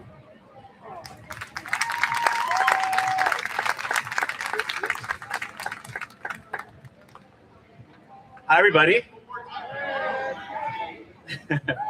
I find myself really honored and overwhelmed by being in this space with all of you and affirming the fact that amidst all of the horror and all of the upheaval and all of the tumult out there, that we can build community in this free and open and communal way. So thank you all for being here. I'm going to try my best to keep inoculating myself with joy and with love as we read on this island together. Hallelujah, sings the choir, and I reach low. Hallelujah, while our daughter snores on my shoulder and drools onto my neck. What dreams I can remember are the dreams that frighten me most. Ice and hairline cracks on the wings near takeoff, a white-gray mass among contrast studies, nurses leaving us, tightening their smiles. There is a theater blistered by bomblets, a schoolyard scattered with phones and peaches and triage tents. There are letters left in the desert and acres of cypress burning, Patmos and the Morns, wellheads, and the abyssal plains of the Gulf burning still. I know this child will learn to curse the sound of my voice.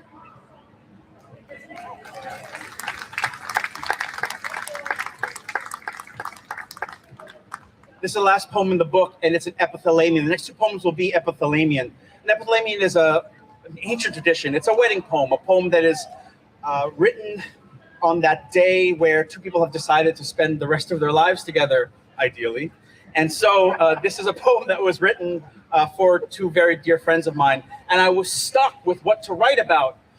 And so I talked to my son.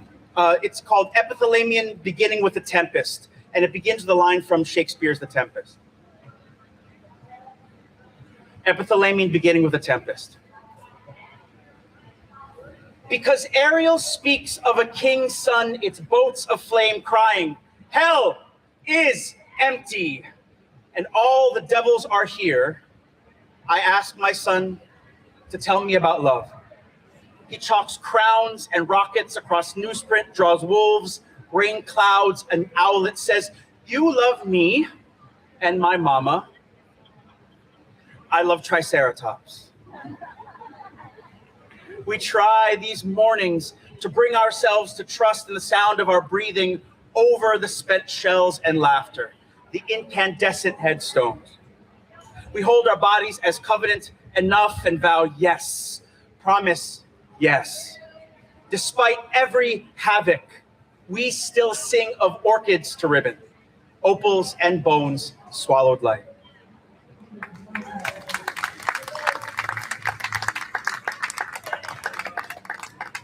The theme for this weekend, for today, is the Odyssey. My daughter's name is Penelope.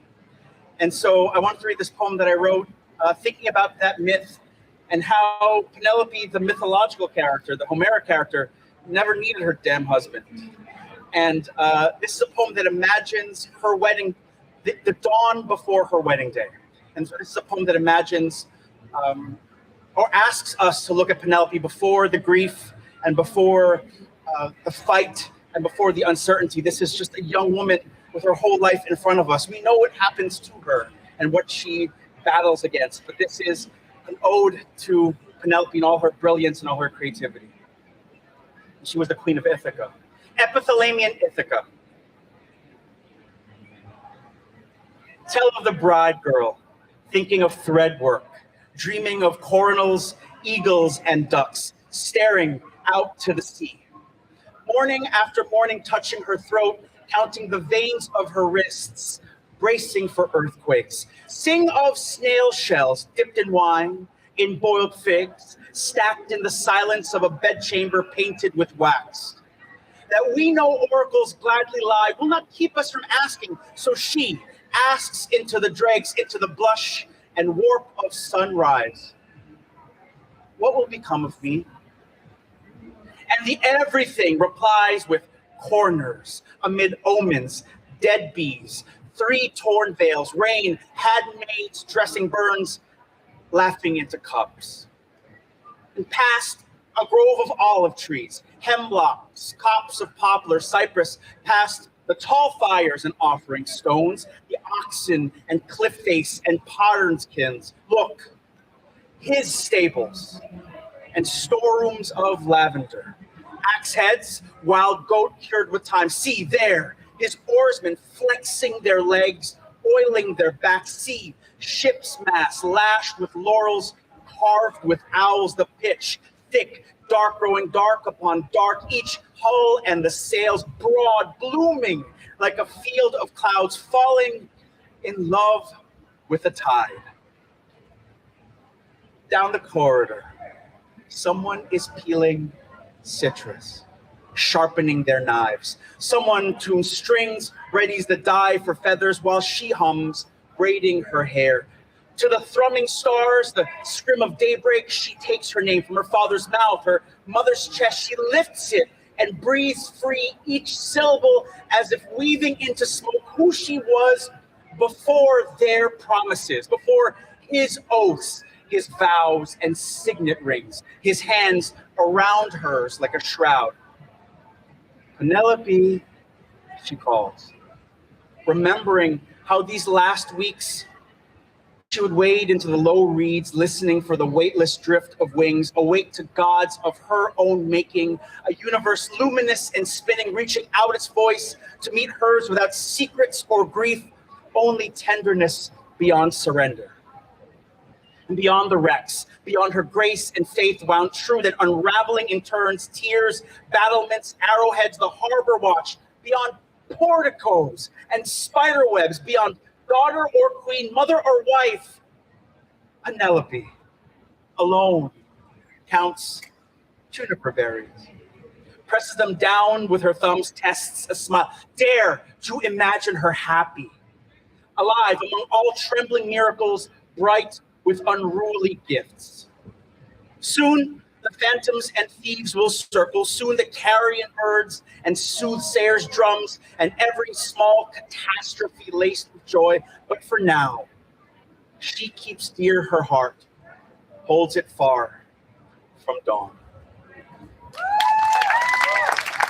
Thank you all. Enjoy your day. Thank you.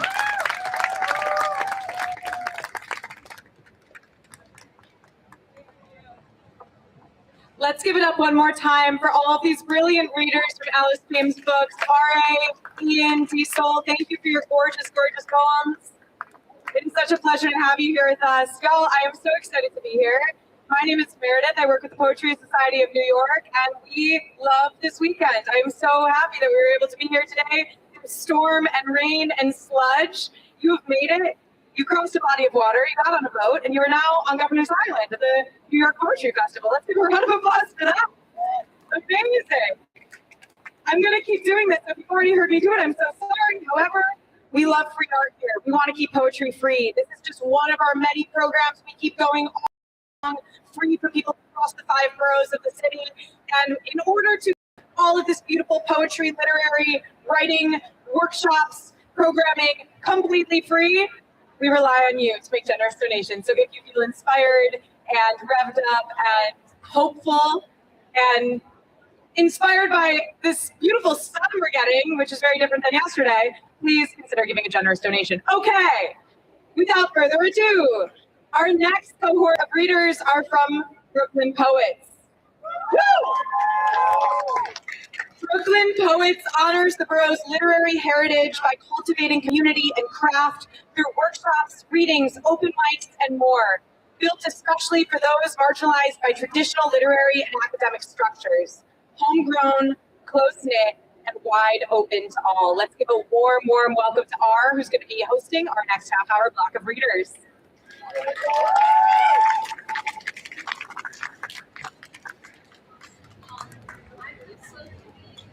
Hello all. Wow, I know so many of you. Wasn't expecting that. I am the executive director of Brooklyn Poets. We are everything that she just said. And also we are a community. I'm so excited for our lineup today, which has folks that have been interns, fellows, teachers, readers, combinations of all of the above. If you're looking for a place to find people to write with and find your home, I encourage you to go by our booth, which is like right there. You can like see our cool cute t-shirt hanging from right here. All right, and with that, our first poet. I am so excited to introduce Alameda Sky Chapman, who is an artist from Brooklyn, New York. Her most recent poetry is in No Deer, and more is forthcoming in Angel Food. In 2022, she spent the summer as a Brooklyn Poets intern. She loves t-shirts, she's an earth sign, and you can find her on Instagram at Alameda Sky. Y'all, please give the biggest welcome for Alameda.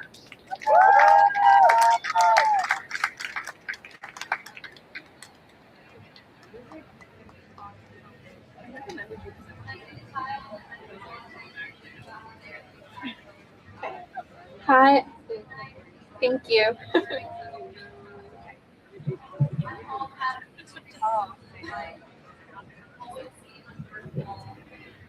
Thank you so much. This is so intimate. Okay. Hi, everyone. I'm so excited and so grateful for Brooklyn Poets for having me. I was an intern in 2022, I think, when I first graduated college, and it was like a very grounding experience. I really couldn't decide what I was going to read, so I'm reading some old and new stuff because I was going nuts about it. Okay. Oracle Vendetta. I come from a line of cursed men. They burn their feet, break collarbones, flame equipment. Insurance says, well, you didn't strap in. The woman, no better. Eating stones, stunned when it's all gone, gummy. Suffering, I laugh it up. My first nativity play, I was married. I gave birth in 5 minutes, had 2 lines. Baby Jesus had a soft middle and a plastic face. I suppose my family was happy. They loved harmless jokes and eating dinner in front of the television.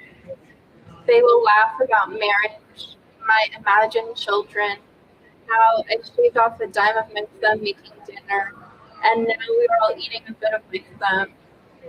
Some days I wake to a tight jaw, a missing molar, and I act surprised. I throw up my back, a hunch, check the calendar, and do nothing different. Thank you. All right. Pretending to be a cowboy. I love the road. I love praying just to feel the bones in my hands. I am heartbroken all the time. I am great at things no one cares about. Rope tricks, eat tight-lipped with my pony, disarming wicked men. I nod instead of speak, my clothes stiff. I am tough. I am dirty. I lay with women and steal their blessings and home-cooked meals. My mother is a beautiful woman who abandoned me. My lover has moved on. At my local saloon, I tell everyone I belong to this land. There's a little bug on the mic. The sheriff is mad at me. I drink things I don't like, and I lie constantly. I am unforgettable. My best friend is an animal, and I have to kill him. God, I am so sorry. I am no better than my father. I've befriended the vulture. The bug is like making its way down the microphone. We were like about to kiss with the bug. Okay. Okay, this is a new poem that I wrote like 2 weeks ago. If I have a baby, I will have a hairy line going up my stomach. I am waiting for God's knowing wink. Instead, I get pigeon. Brown pigeon wings close to my ear. I can hear movement only then. I get animal as movement. It smells the movement of animals. Underground is metal. close together, rumbling. Being subjected to the Bible happens underground. Underground in the subway.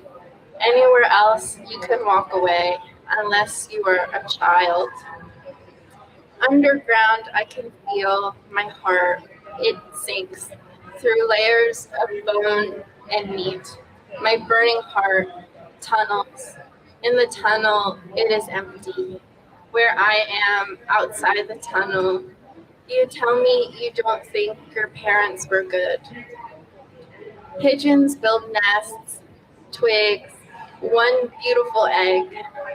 Somebody might say that's not a good nest. Flight belongs to other animals. Underground is not metal to other animals. Parents try goodness, they try Bible, and wait. What I want to say is, I am an animal. Okay. All right. This poem is titled Mary Toft. It's definitely worth like a Google search after this. She's called like the Queen of Rabbits. She kind of tricked the medical industry into believing she was like birthing all these rabbits.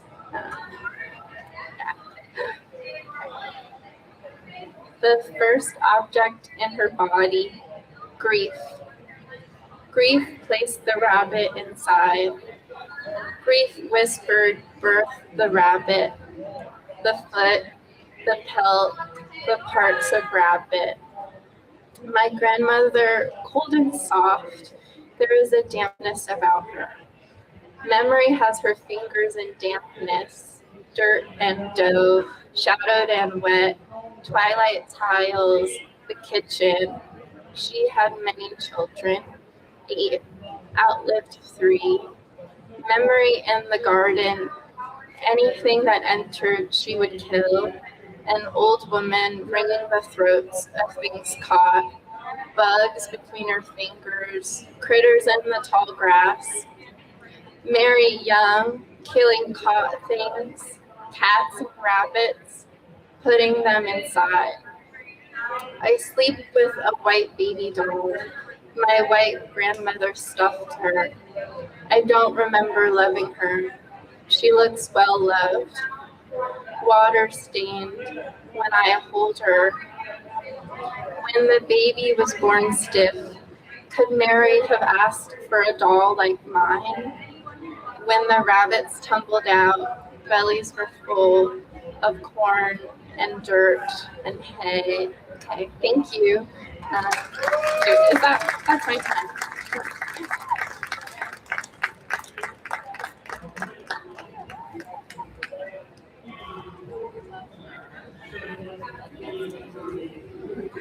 All right, my foot kind of fell asleep in the very few minutes I was sitting down, so apologies if I'm standing weird. Can we all clap one more time for Alameda? Those are beautiful. Our next reader is one of my most beloved friends, was a fellow at Brooklyn Poets, is also a teacher. We also have some more teachers that you've been listening to, like the Soul. Also, if you were here earlier for Anastasia Renee. And also we kind of claim Ron as one of our tribe, even though he doesn't have time to teach. Anyway, super excited to introduce our next reader, Anthony Thomas Lombardi, who is a writer, educator, organizer, and romantic in revolt. He is the author of Murmurations and runs Verses and Voltas, a one-man poetry pedagogy specializing in mentorship programming and manuscript services. He has taught or continues to teach with Borough of Manhattan Community College, Paris College of Art, Brooklyn Poets, that's us, Florida State University, and community programming throughout New York City. His work has appeared or will soon in Best New Poets, Plowshares, Agni, Missouri Review, Black Warrior Review, Nashville Review, Narrative Magazine, and elsewhere. He lives and loves outside of Philadelphia with his partner and their myriad creatures. He believes in a free Palestine and thinks you should too. We all give it up for Anthony Thomas Lombardi.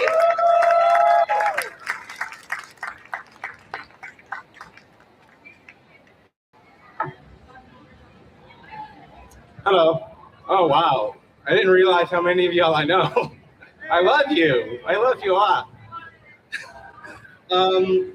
Thank you all for being here. Thank you to the Poetry Society of America. I mean, what an undertaking. Seriously, give the Society of America a big round of applause. I'm always thankful and grateful to be in the community, and especially my Broken Poets community. I'm going to read 4 poems about God and grief and love. I'm just going to roll through them. So if you could do me a big favor and hold back on clapping between poems, you could wait till the end, and if you feel like I deserve it, then you could clap. But just don't clap between. I'm just going to kind of like roll through. Some of these are in my next book that is still kind of in the works, and some of them I just wrote over the last couple days. So we'll see. Areas of smoke reducing visibility at times. I am still living with your ghost, dreaming of Los Angeles, your voice on speaker escorting me through the streets spilling downtown, concrete and graffiti like the walls hugging West Berlin, wind benders, waiting soldiers in black and white, aching to be known. From the cold brick building below my cold brick window, I hear a woman we refer to only as Banshee Brenda howling about some scoundrel who handed her heart after a few highballs. Sometimes it's better to be understood than it is to be loved. I lied. I've never had a greater ambition than an ordinary death. I remember the night my mother told me, you have no home left to return to. Some siren sidetracked and staring me to empty sand. My prodigal returned scattered along the shore. She wasn't crying, she must have been a mirage. When Daniel became mortal, the falling armor of his former station cracks him in the skull and leaves him bleeding. As the screen switches to full color, the hue of his wound now vivid and swirling. He can taste the drag of a cigarette, act out the impulses of love, the lonely trapeze artist, his inspiration for earthliness, feel the danger and raw power of Nick Cave in the bad scenes.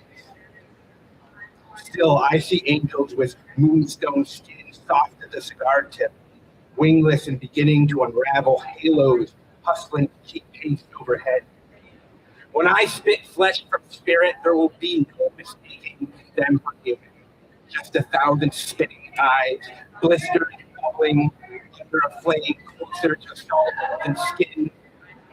You will not hear them sing. There will be no trumpets, no harps, no fanfare. I cannot find the book of hymns to guide me down the dark dirt road, the will or the patience for solemnity. Cannot begin any sentence with our Father unless I expect something in return. Isn't it funny to promise our hearts to someone until we're dust, when there's no one left who still believes to die is beautiful? Does everybody know what biblically accurate angels look like? Yeah, they don't have wings, they're not pretty, they're like, it's a bunch of swirling eyes that are on fire and shit. They're terrifying. This poem's kind of about that. Self-portrait is a biblically accurate angel attempting to convert my love to the same denomination of God-fearing that's brought me only grief. When I say immortal, I don't mean the angel or God's hand on your shoulder, but rather the botched tie of astonishment. How can I put this? It's almost too simple to speak. The pulp in the pulpit, the half moon sliced by a trapezist somersault. I pray for the patronly and the desperate who could give a damn about piety, believe they can plea and waltz their way into paradise. I know prodigal son. Prodigal promises everything I can hardly imagine, much less bear. Biblically accurate angels, providence in body and spirit, return. I step 1 foot in the ocean and find shipwrecked. Every siren's lips still sealed. I know I should keep my mouth shut sometimes. I know I should stop trying so hard to spot the beauty I'm told lives in the swell of Asian sunsets, pisco sours, dancing the tarantella, the faintest strip of blue. Like a bear trap, our eyes snagged. I felt beautiful and near death, like the silk scarf Scarf slipped around a hangman's throat. The cello through an open window singing him home. My salvation was mundane, but I remained a ravenous child. I stamp and snort all night, a blood-crazed mongrel sniveling over bones frozen in mud. When a rabbit gives up, I watch as a dozen hawks descend, scoop a fistful of fireworks from the sky, crush them down to a sea of votives, even the cherub pacing in the corner, trying to remember the last time he blessed someone who didn't utterly regret life. We conjure with cheeks ruddy and pinchable wings, a perfect double arc. We're not even close. Why do you think Rilke called them terrifying? Whatever scares us or demands our reverence, we recast in the ghost and gauntly dent of a mirror. When I try to gather light from even the closest stars, they scatter like moths as the bolt, the halo explodes into a bright white tusk. Look how the glint from every reflection swirls into a full moon, the brooding of twilight fading, where soon it will be pure black. Look at the skyline, a flamed bloom prying open the falling night. My love, can you tell I'm trying to break your heart?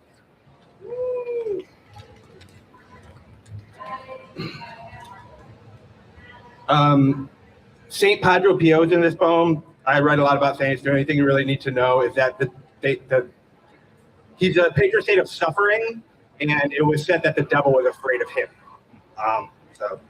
Another poem about moth and locust and their siren of light, ending with a miracle from St. Padre Pio. I stand salivating, hell bent on salvation, and where better to speak achingly, to spill a pint of sweat and fear beneath the mess some maiden here made bleeds, lost like an exodus in a single switch. Such scrubbing takes so long, you expect there to be cake once your wrists start to slack. In the pews, I pretend it's the drafts from the spire causing my skin to crawl. Maybe all those evenings spent by an open door singing with the winos and the midnight choir bumps and stiff hair on my arm summoned by a ghost purring in my ear, or the rush of a roller coaster in the living room. If you shake your head fast enough to drive out the demons and the demurge, it almost feels like you're drunk. What would I even do with a second chance? Drag my blessings out at the table until meals go cold, to rattle my starving elders, flip the switch on a lamp to double my shadow. My deliverance was ordinary, a flawless and drowsy lesson that I am less than constant in my grace. A sand shark hunting its siblings in the womb, a hunger with the pull of a Galilean moon. Lord, I am begging you, please stop giving me things to destroy. I don't need anyone's help to be breakable. Believe me, I was promised revelation. A rainforest in flames, but God is best loved once and longed for a lifetime. Like family jewels clutched by a sleeping heiress flipped into a pork's pocket. Padre Pio, patron saint of suffering, seems straight out of a parable. Stigmata wounds communing with angels, black eyes from fighting off demons, transverberation, leaving a lesion in the shape of a heart on his left rib. The devil, everyone swore, feared him. If you hear the devil roar, it means he is still outside you. The miracle that marvels me most is the Sicilian girl born without pupils, granted vision after a visit to Padre Pio. I've lost count of the motives I planted at his feet, waiting for a wick to burn while a vagrant unfurls his fingers to find a diamond staring a hole in his palm. I performed faith the way a moth-battered light bulb plays their moon, a static of folded scales and spent powder, a single locust lonely as any room deprived of their piano, the sad cello of its wings still winding without a bow. This is my last poem, and it is called The Merciless Mirror. When my mother died, the mirror was merciless. I didn't shave for over a year. I made murder ballad playlists. I failed, didn't try to meet friends in parks, gardens by the ocean. My God, the ocean. There's enough of it to swallow us 10 times over, maybe more. Maybe it will. If you stand on the right sands, you can see yourself in its azure swill. I can't always blame the MTA for my botched plans, days, decked purposes. Sometimes I am the maker of my own calamities. I look into the mirror now, and instead of my dead mother, I see someone dealt some hard years that could fold up a box ship. The beard isn't fooling anyone, least myself. Gray hair wraps around my head now, that's all. When I enter a room without a mirror, I feel lost. Last summer, I stayed in a country house upstate, swaddled by woods or with a fire pit, bundles of tiddling. The kitchen draped in pastels, but no mirror in the bedroom. Each morning, I slunk down the hall into what appeared to be, at some point in time past, a child's room, extra mum so I wasn't caught creeping over an ash-colored carpet to look at myself in a dollhouse mirror. I looked into the weary but familiar eyes looking back. A dark beneath, a little darker than they used to be. But those were ours, all right. A little dark sea, an oil spill. I looked at my mother and I could see the soil falling over our head. Ma, I swear you wouldn't even know it was me. Thank you.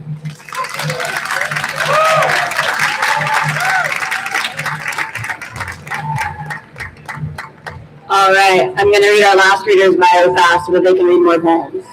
Noor al-Grawi is a Syrian poet, writer, activist, and educator born and raised in Damascus and based in Brooklyn, New York. She received a BA in English Literature at the University of Texas at Austin and an MFA at Texas State University. She's a storyteller at Karam Foundation, a 2023 Define American Fellow, and a 2024 Pushcart Prize nominee.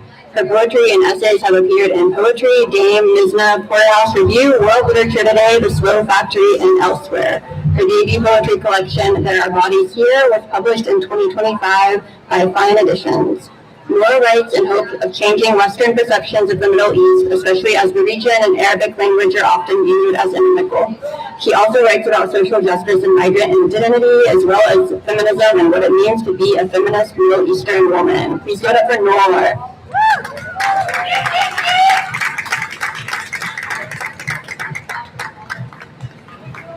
Hi everyone, thank you so much for being here. Thank you for Brooklyn Poets to inviting me today. I'm going to start by reading a poem titled, There Are Two Types of Exiles, an exile of the body and an exile of the mind. You want to be there, your body refuses to move. You sit still, pounding on thighs, weighing heavy, on the wooden chair in the corner of your room where you were sent away. No way out of your inner exile, the heavy weight of the outer one. A colonization of the mind, a colonization of the land, and the doer was pronounced holy. I speak of a broken country and I count. I run out of fingers. My friends lend me theirs. We stand holding our hands up, not in surrender, but in prayer to all the gods above and below. Stuck inside the line between here and there, facing the oppressor, we pray. Thank you.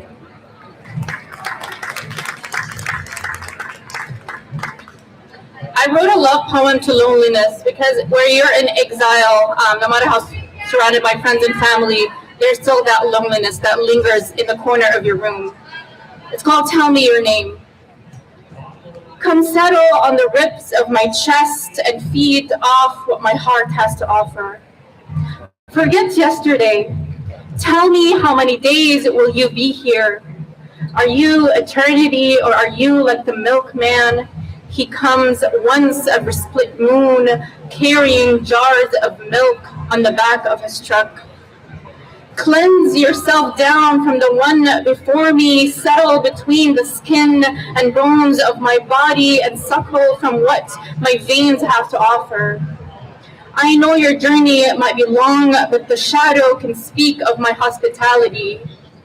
I know the light of day is your enemy and darkness is the lover you took the day you existed. Take a rest, they shall arrive soon. I heard my name dripping out of your mouth, memories darker than the nights you admire. I locked my bedroom door one too many times, forgive me.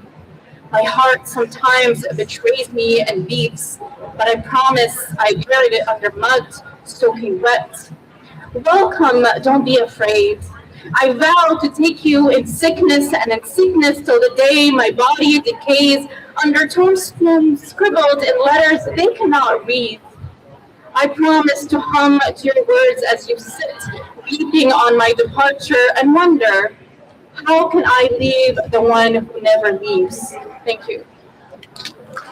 This will be my last poem. It's called What If Was Never Here.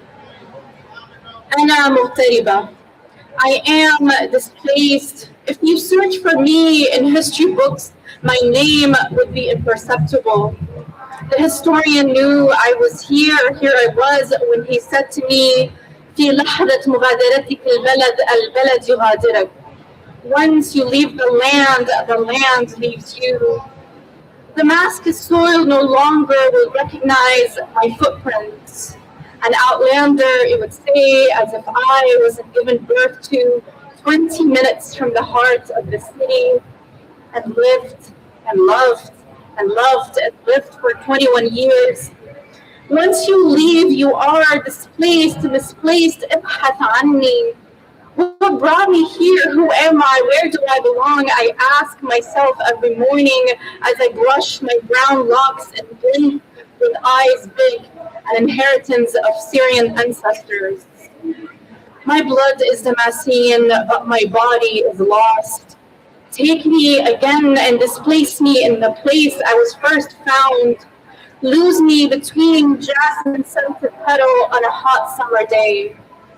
I see July in Damascus, a sun so high I cannot reach. Hot sellers squatting outside of their shops, praying for a cool breeze, Ya Allah shusho, and someone to bargain. Salam to the passerby. They invite you for a cup of tea, boiled with sugar to give it the sweetness of the city. أهلا وسهلا حبيبي. كيف فيني أخدمك؟ شرفتنا. Thank you so much.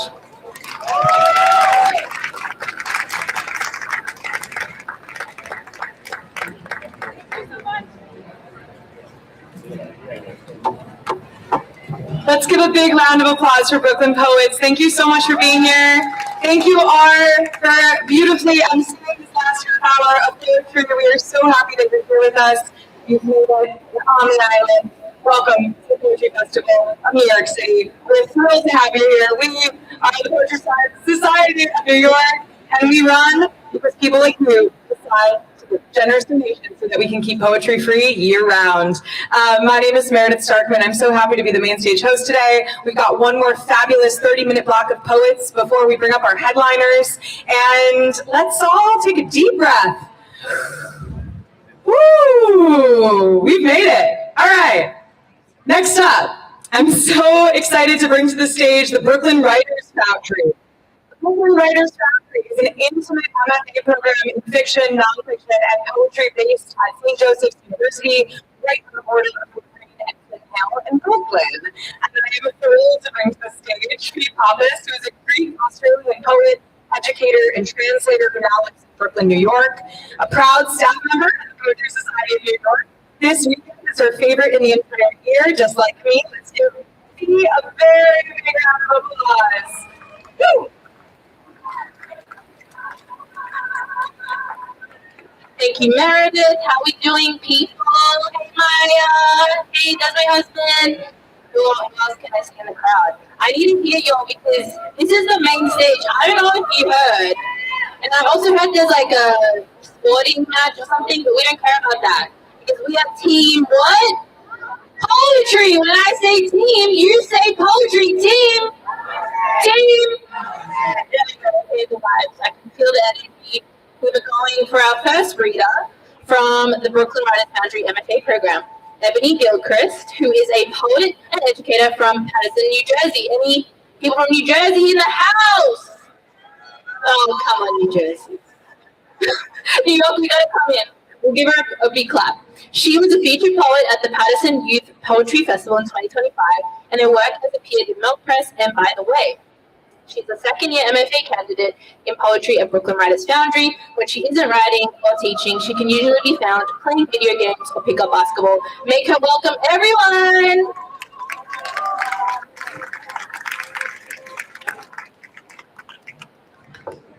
All right, what's up, Pope Fest? Woo-woo! So my name's Ebony, and this first piece was born from me thinking about my hometown, Patterson. I saw one person from Jersey somewhere over here. Shout out to you too. And Patterson is the first planned industrialized city in the United States. And this is largely in part to the Great Falls, which is one of the largest waterfalls east of the Mississippi River. So this poem is titled Industry's Cradle, the Great Falls. Patterson's mother was a woman known for kissing mist. This woman's love spread out with the ferocity of rushing water, powered the machine's spit and chug for Hamilton's first Colt revolver. The Colt revolver became her firstborn baby in the cradle that is industry. That baby grew and had more babies, and those babies' babies birthed the Glock 42. Who hears the cry of a stray bullet against air? A young girl walking home on black pavement hears a waterfall, and the news spreads across the city like a crack in a ruin as her mother's tears become the mist of the child she cannot kiss again. Poem. Thank you. So this next poem was inspired by Terrence Hayes' American Sonnets, big Terrence Hayes fan over here, and we read him for a practicum in our MFA program. This one is titled American Sonnet, or My Grandfather's Song. My tongue is a century-old country mutt, its tail whip and bite still sharp. My coat, the cast of black coal, gathering against the white sky, holds the tune of That Dog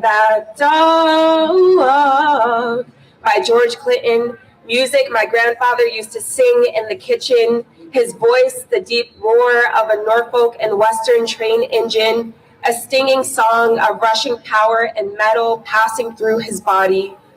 Tell me of a structure that has ever stopped a runaway train, and I will tell you how my grandfather's father was a conductor who slammed the brakes on a freight train to save a dog on the tracks. That dog, ragged with fleas, was lockjawed on a switch so big it looked like a whip.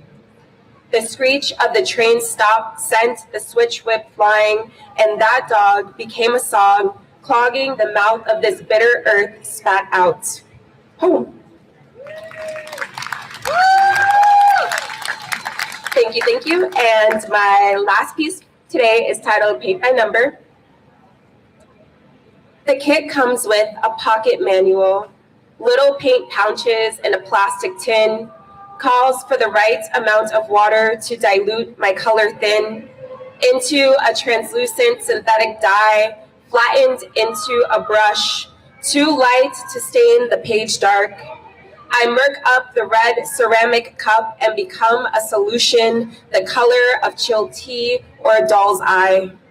The pre-selected hue destined to tint the right flap of a clipped butterfly wing. The other pre-selected hue shaded over a faintly lined landscape, a damned muddied sight, a messily stroked sky hanging onto a burning sun. Poem.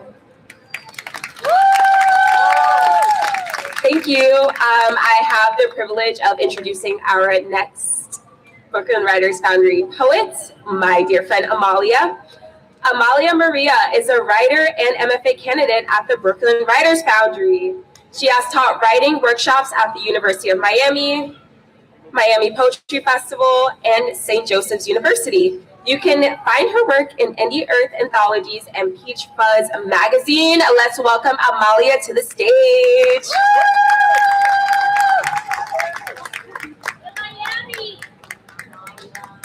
Hi, I'm Amalia. I'll read 2 poems today. Gatlinburg. With only $3 and 3 parliaments left, I pull over and let JR slide a cube of ice down the slope of my back. He lifts our daughter over the railing, down a path, towards a waterfall, while I watch and make a trail of my own powder, rub my gums until red and rushing like water, stare at the webs that make up the dream catcher hanging from the mirror, start the Tori Amos song over, high her crescendo, uninterrupted by my daughter's, "Look, Mommy, look."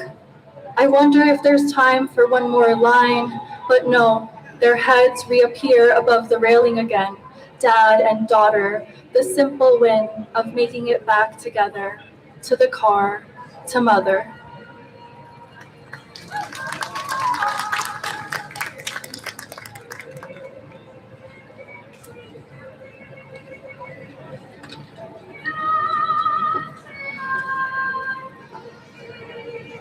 This one's called From My Mother's Mouth.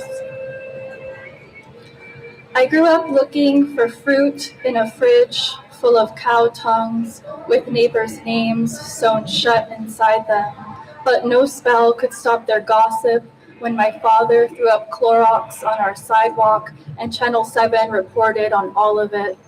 My arsonist swore it was an accident, my jaws thick with smoke, rubber, metallic. But like any eldest, I did what I had to after that, stuffed my socks with cigarettes and winked at the warden, sold every antique my father kept in storage to pay the bill for calling collect. So now, when my husband hits a home run through our window or puts his hands around my neck, I am calm. Another Ambien, a solar system I project from my sockets, and all my children become stars. I see them, but they are long gone. Thank you. I have the pleasure of introducing Sammy Bittman. Sammy Bittman is a form fluid writer in Brooklyn who recently graduated with her MFA in creative writing from the Brooklyn Writers Foundry at St. Joseph's University. By day, she works at a small advertising agency, and by evening and early morning, she works on her current long-term project, a fictional narrative poetry collection that centers queerness, nature, sex, and memory in upstate New York. When she's not writing, she's at the local coffee joint, hanging with her black cat named Lucky, or city biking through Prospect Park. Please welcome my friend Sammy.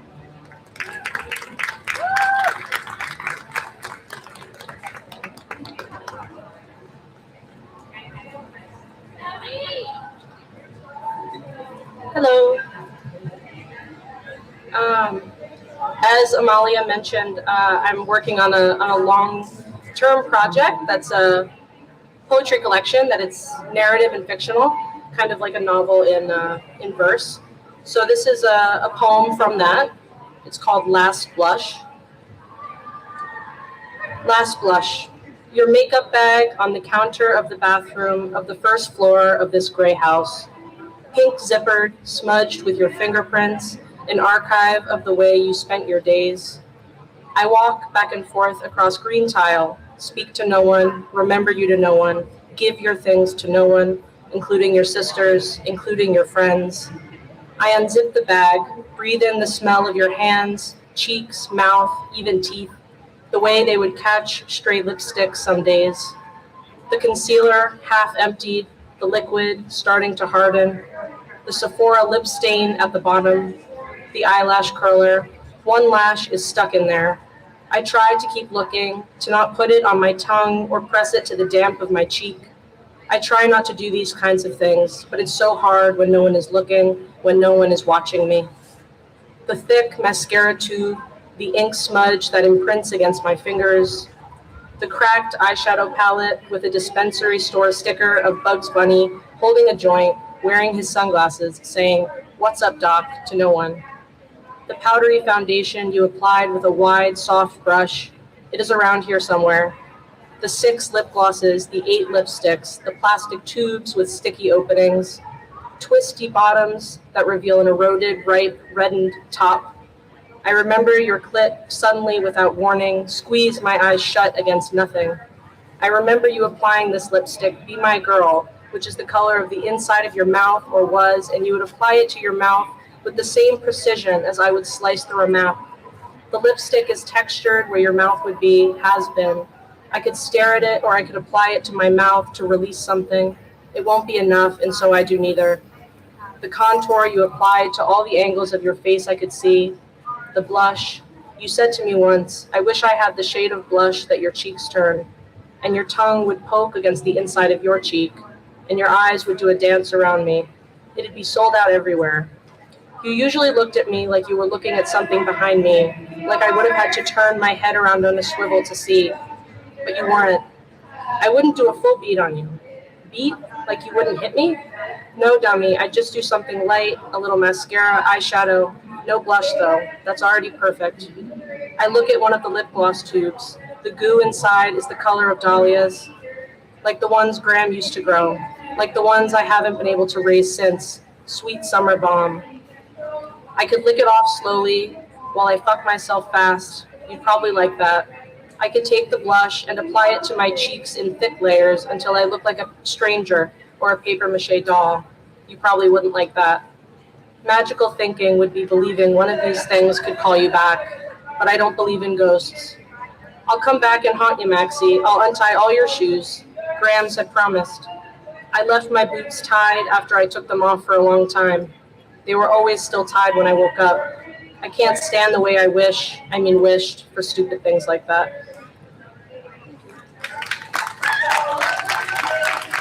I have the absolute pleasure of introducing my good friend, Paige McHatton.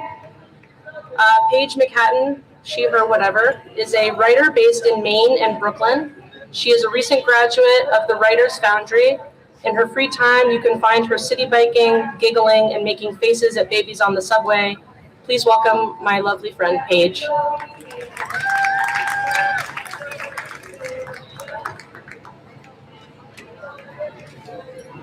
Hi, everyone. How's everyone feeling? Good? I'm really excited to share this moment with you all today. It's very special to be here for my third New York City Poetry Festival. I guess there's some other event happening that's a big deal today, but it's really awesome that so many people care and love poetry because it's a huge part of my life, and I'm glad to share it with you. The first poem I'm going to read is called The Thing That Holds. I could write a bureaucratic poem about my resentment towards senators, but it turns out being a love letter to the mayor. This cleared sidewalk, I don't slip, children smile. I boil my hate like an egg. It cooks fast because it was already cooking. That's love in the name of wanting change and loving to see it. Sure, there is loss. I miss flipping on a trampoline, avoiding the hole in the net by flipping away from it. Something about remembering a hole in the thing that holds and writing a poem about it. Thank you. Whenever I read, I like to give the audience an element of choice. So I'm just like scrolling through my thesis that I just finished in May, thanks to the Writers Foundry, which I'm here with today. Thanks everyone. So I'm just gonna do like a big swipe, and when someone says stop, I'll stop and read that poem. Sounds cool? All right, ready? Amazing. Oh, this one's fun. It's called Recession Pop. This was last year. I wrote this last year when like there was a huge problem with buying eggs, and whenever you wanted to buy eggs, they were like $16. So that's context. Recession Pop. Researching recipes for eggless breakfast when my favorite song comes on, whisking me back to Saturday night. I'm wearing heels in snow to spite the stupid sorrows of the week. Spring is coming. A brings a J and J does a line amongst bouncers, busboys, and bartenders in a club, evoking image of both cosmopolitans and the universe. And it's dark in the universe. Models fuck rock star grandsons, countless bad tattoos between them, skin still tight and taut, tiny chambers like newborns, different dance floors, different tables, We rock, bumping like unfixed cats, mobile baby stars twinkling. Everyone twinkles on instinct. My instinct is watching and wondering where I fit, where I could burn out. The song ends and house lights threaten Sunday like a dare campaign. Jay will ask why she can't pee. If it's the Molly, I'll say probably. And go to the deli, buy 2 Gatorades, and look for eggs. But it's hopeless. The beginning sun, the only thing shining, touching forever. Thank you. I'll read a couple more. I feel like we've got some time. Excuse my scouting. Okay. This one is called Declaration. I want to preface this one by saying I'm coming to New York City from Portland, Maine, where I also spend most of my time. And one of our neighbors was recently murdered by ICE. So I'm here to say that community is so special and it's so important to be with people you love and share love with everybody. So this one's called Declaration. Loving is my gift. People are the present. Their small plates and their big dreams. I feel sick, but what else do I need today? Sometimes I'm hurting, but what else is hurting? Kindergarten land, hurting like a tugged-on toy. Like this is mine when it's just not. People are hurting. I eat a popsicle in someone's living room. It's red, and I don't know where it came from. My tongue is red, proof of where it's been. Thank you. I'll read one more. We're gonna end on a lighter note. This one's about 50 Cent, so we're gonna switch over to that. It's called Ode to 50 Cent. I love the way you hate people. No, I love the way you overcome adversity through fearlessness. It's like when my friends started referring to me as a lesbian, and when people I didn't know just assumed. The pop stars come in. You give Renee Rapp, blonde lesbian singer with a voice like a smack on the rear. Because I'm wearing glasses, I listened and laughed. It's true, I might be fearless, but I'm not trying to save the world. I'm trying to summarize and influence by way of pleasurable reinvention. Looking in a mirror, I say, hey, I know who that is. And then appearances become obvious. Thank you, everyone.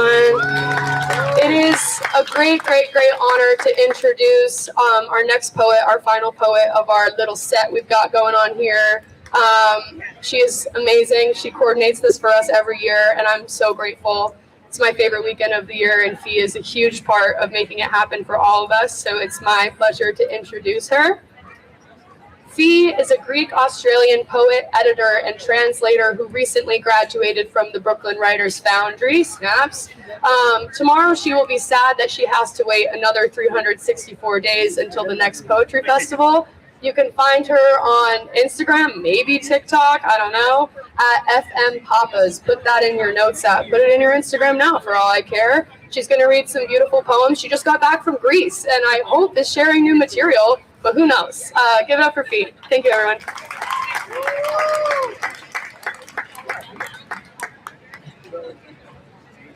Hey, y'all. Okay, I can feel the headliner energy in the air, which is great. Woohoo! Okay, I'm going to read probably 2 poems, medium size. The first one is from the thesis that I just worked on, kind of trying to, obviously you can hear in my voice, not from here.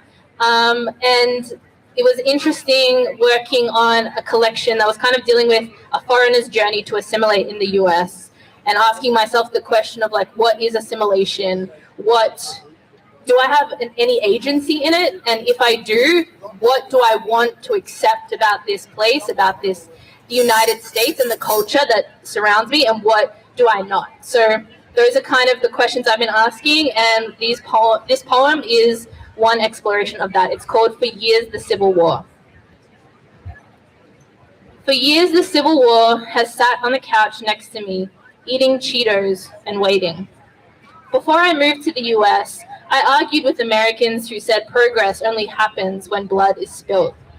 I laughed them off until one unpandemic year, when the unlikely future had a female's smiling eyes, the Civil War came to live with us. He left his loafers in the hall, hung up his houndtooth blazer, and snuck in during the presidential debate. From the first day I met him, the Civil War never looked me in the eyes. So I followed suit. I was afraid. My husband wasn't alarmed, so I tried to pretend it was fine. This is how we came to coexist like we do today. When we watch SNL, he ignores the skits but pays special attention to the weekend update. In the summer, the Civil War is unseasonably depressed, the way a child feels when it rains during recess. The Civil War's size grows imperceptibly, his preferred diet, Dr. Pepper and raw poultry. The gray mass of him spills over the lip of the couch. I can no longer concentrate on TikTok or journaling with his fog of hot breath floating heavy near my temple. One morning, I overhear the Civil War whispering into a phone I didn't know he had. To who? At lunch, people in the break room discuss breaking news of another shooting. When I get home, the couch is empty and the Civil War is sweeping the kitchen, whistling to the tune of Humpty Dumpty.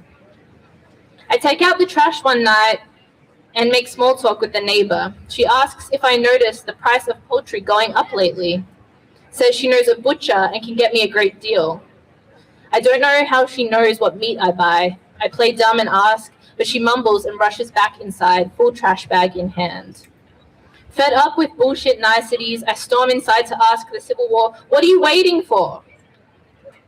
He reaches into his pant pocket to withdraw an uncooked chicken wing with a bloody joint and slaps it onto his left palm with a thwack and replies, "A good host." Thank you.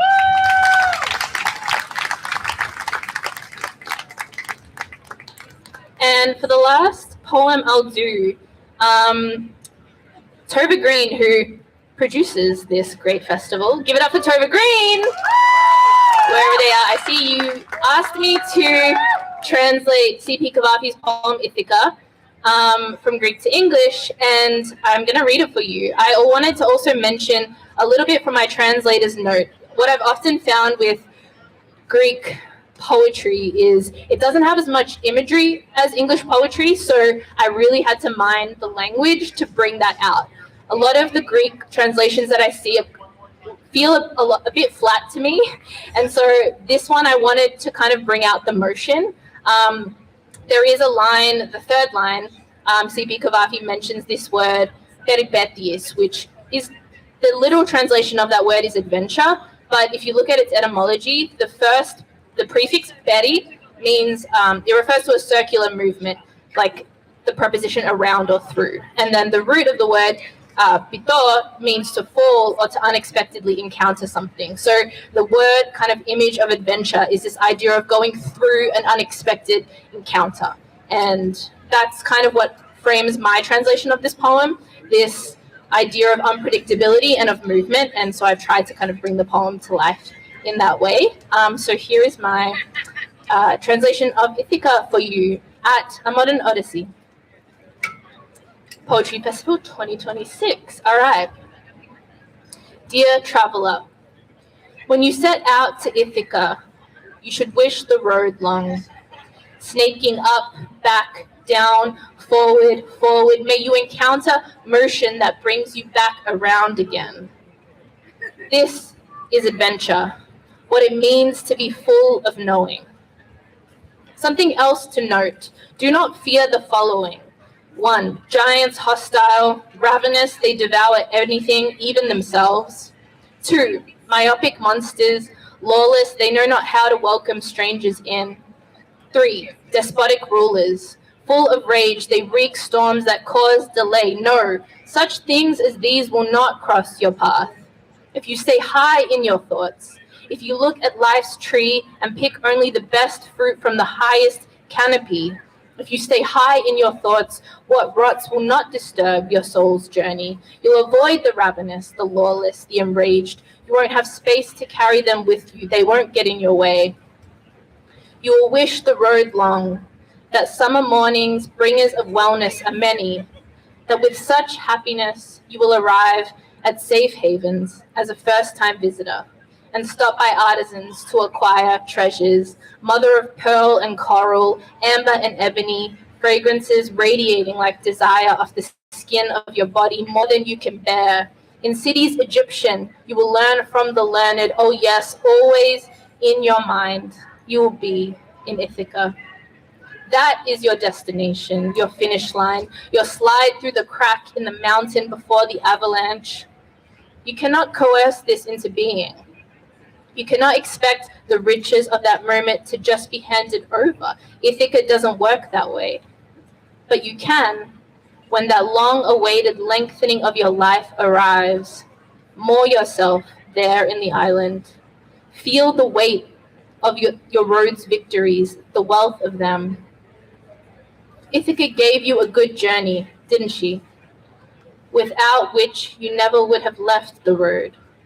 Her debt to you is cleared now. And if you find her bankrupt, at you she will not laugh. It is like this that you become wise, come upon knowledge, come upon adventure. It is like this that you understand the Ithacans, what they mean.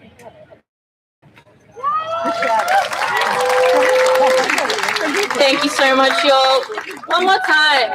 Team what? Team? Love it. Enjoy the headliners. Keep the energy high.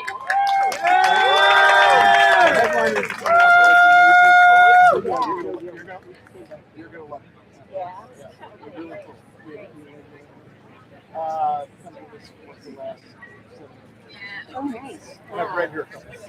Really? Oh, beautiful. That's great. All right. Let's give a big round of applause to the Brooklyn Writers Foundry. He and I met many years ago at the Poetry Festival. It is both of our favorite weekends of the year. My name is Meredith Starkman, and I am so thrilled that you are here with us today. Thank you for schlepping across, most literally, hell and high water to be here on Governor's Island to join us in this beautiful celebration of poetry. We are so glad you're here. I think all of the poet stages are about to go dark as we ascend on our headliner hour, and we're so thrilled that you're here with us. I am very excited to bring both of these headliners to the stage, but I have to, before I do so, encourage everyone sitting here who is inspired and hopeful and joyful because of poetry to consider giving a generous donation to the Poetry Society of New York. Let's give a round of applause to them. All of the organizers and the volunteers and the interns at PSNY do this for free. We have free programming throughout the year. Every single year, the Poetry Festival is completely free to folks across the 5 boroughs to come and celebrate just like you all are doing today.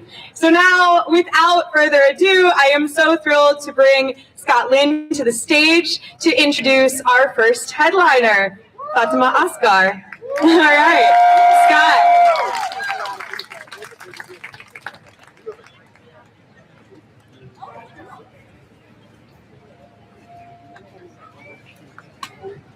Thank you so much for coming. I'm going to raise this a little bit.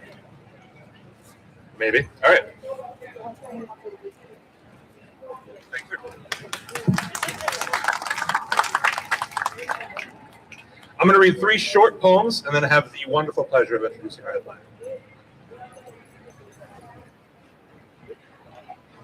First poem is called You Won't Always Have a Calculator in Your Pocket.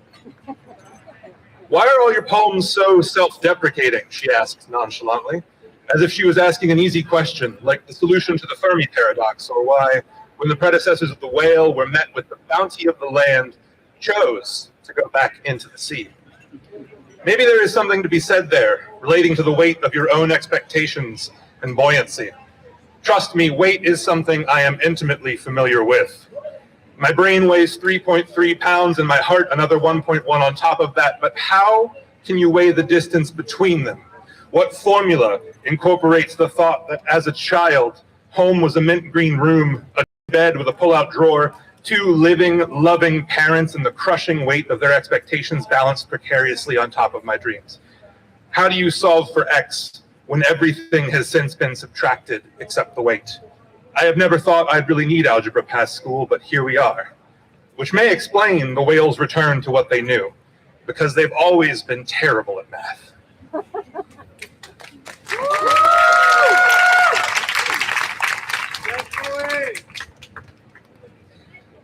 This one's called Only a Fool's Hope. All this rage used to be hope, you say, as if they don't breathe the same air, share the same silence, beat the same heart. What can hope do against such reckless hate, you ask, as if hope isn't weathered this war before, knows its tactics, learned its rhythm, and taught them to you. Only a fool's hope, you say, as if there's any other kind, any other way of being, like asking fire not to burn. You ask, what's the point? But the answer is already there in the faces around you and the hearts you hold. Where do I start, you say, as if the ground beneath your feet isn't already cracked open, waiting for seeds and the hands that dare to sow.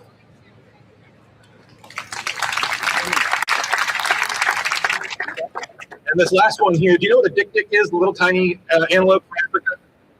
All right, good, you're gonna get this. The last thing my mother did on her own was laugh. My father's last words were, I'm here. And mine will be dik-dik. Because as a child, I made a promise to a friend that no matter what, our last words would be the funniest, most stupidly out of context words they could be. There's no funnier word to an 8-year-old in the 90s than an out of context drop of dik-dik. So years from now, as I lay bleeding out in the snow from the fatal bullet wound I received, saving the princess of a far-off land, remember, tell my Wi-Fi, dik-dik.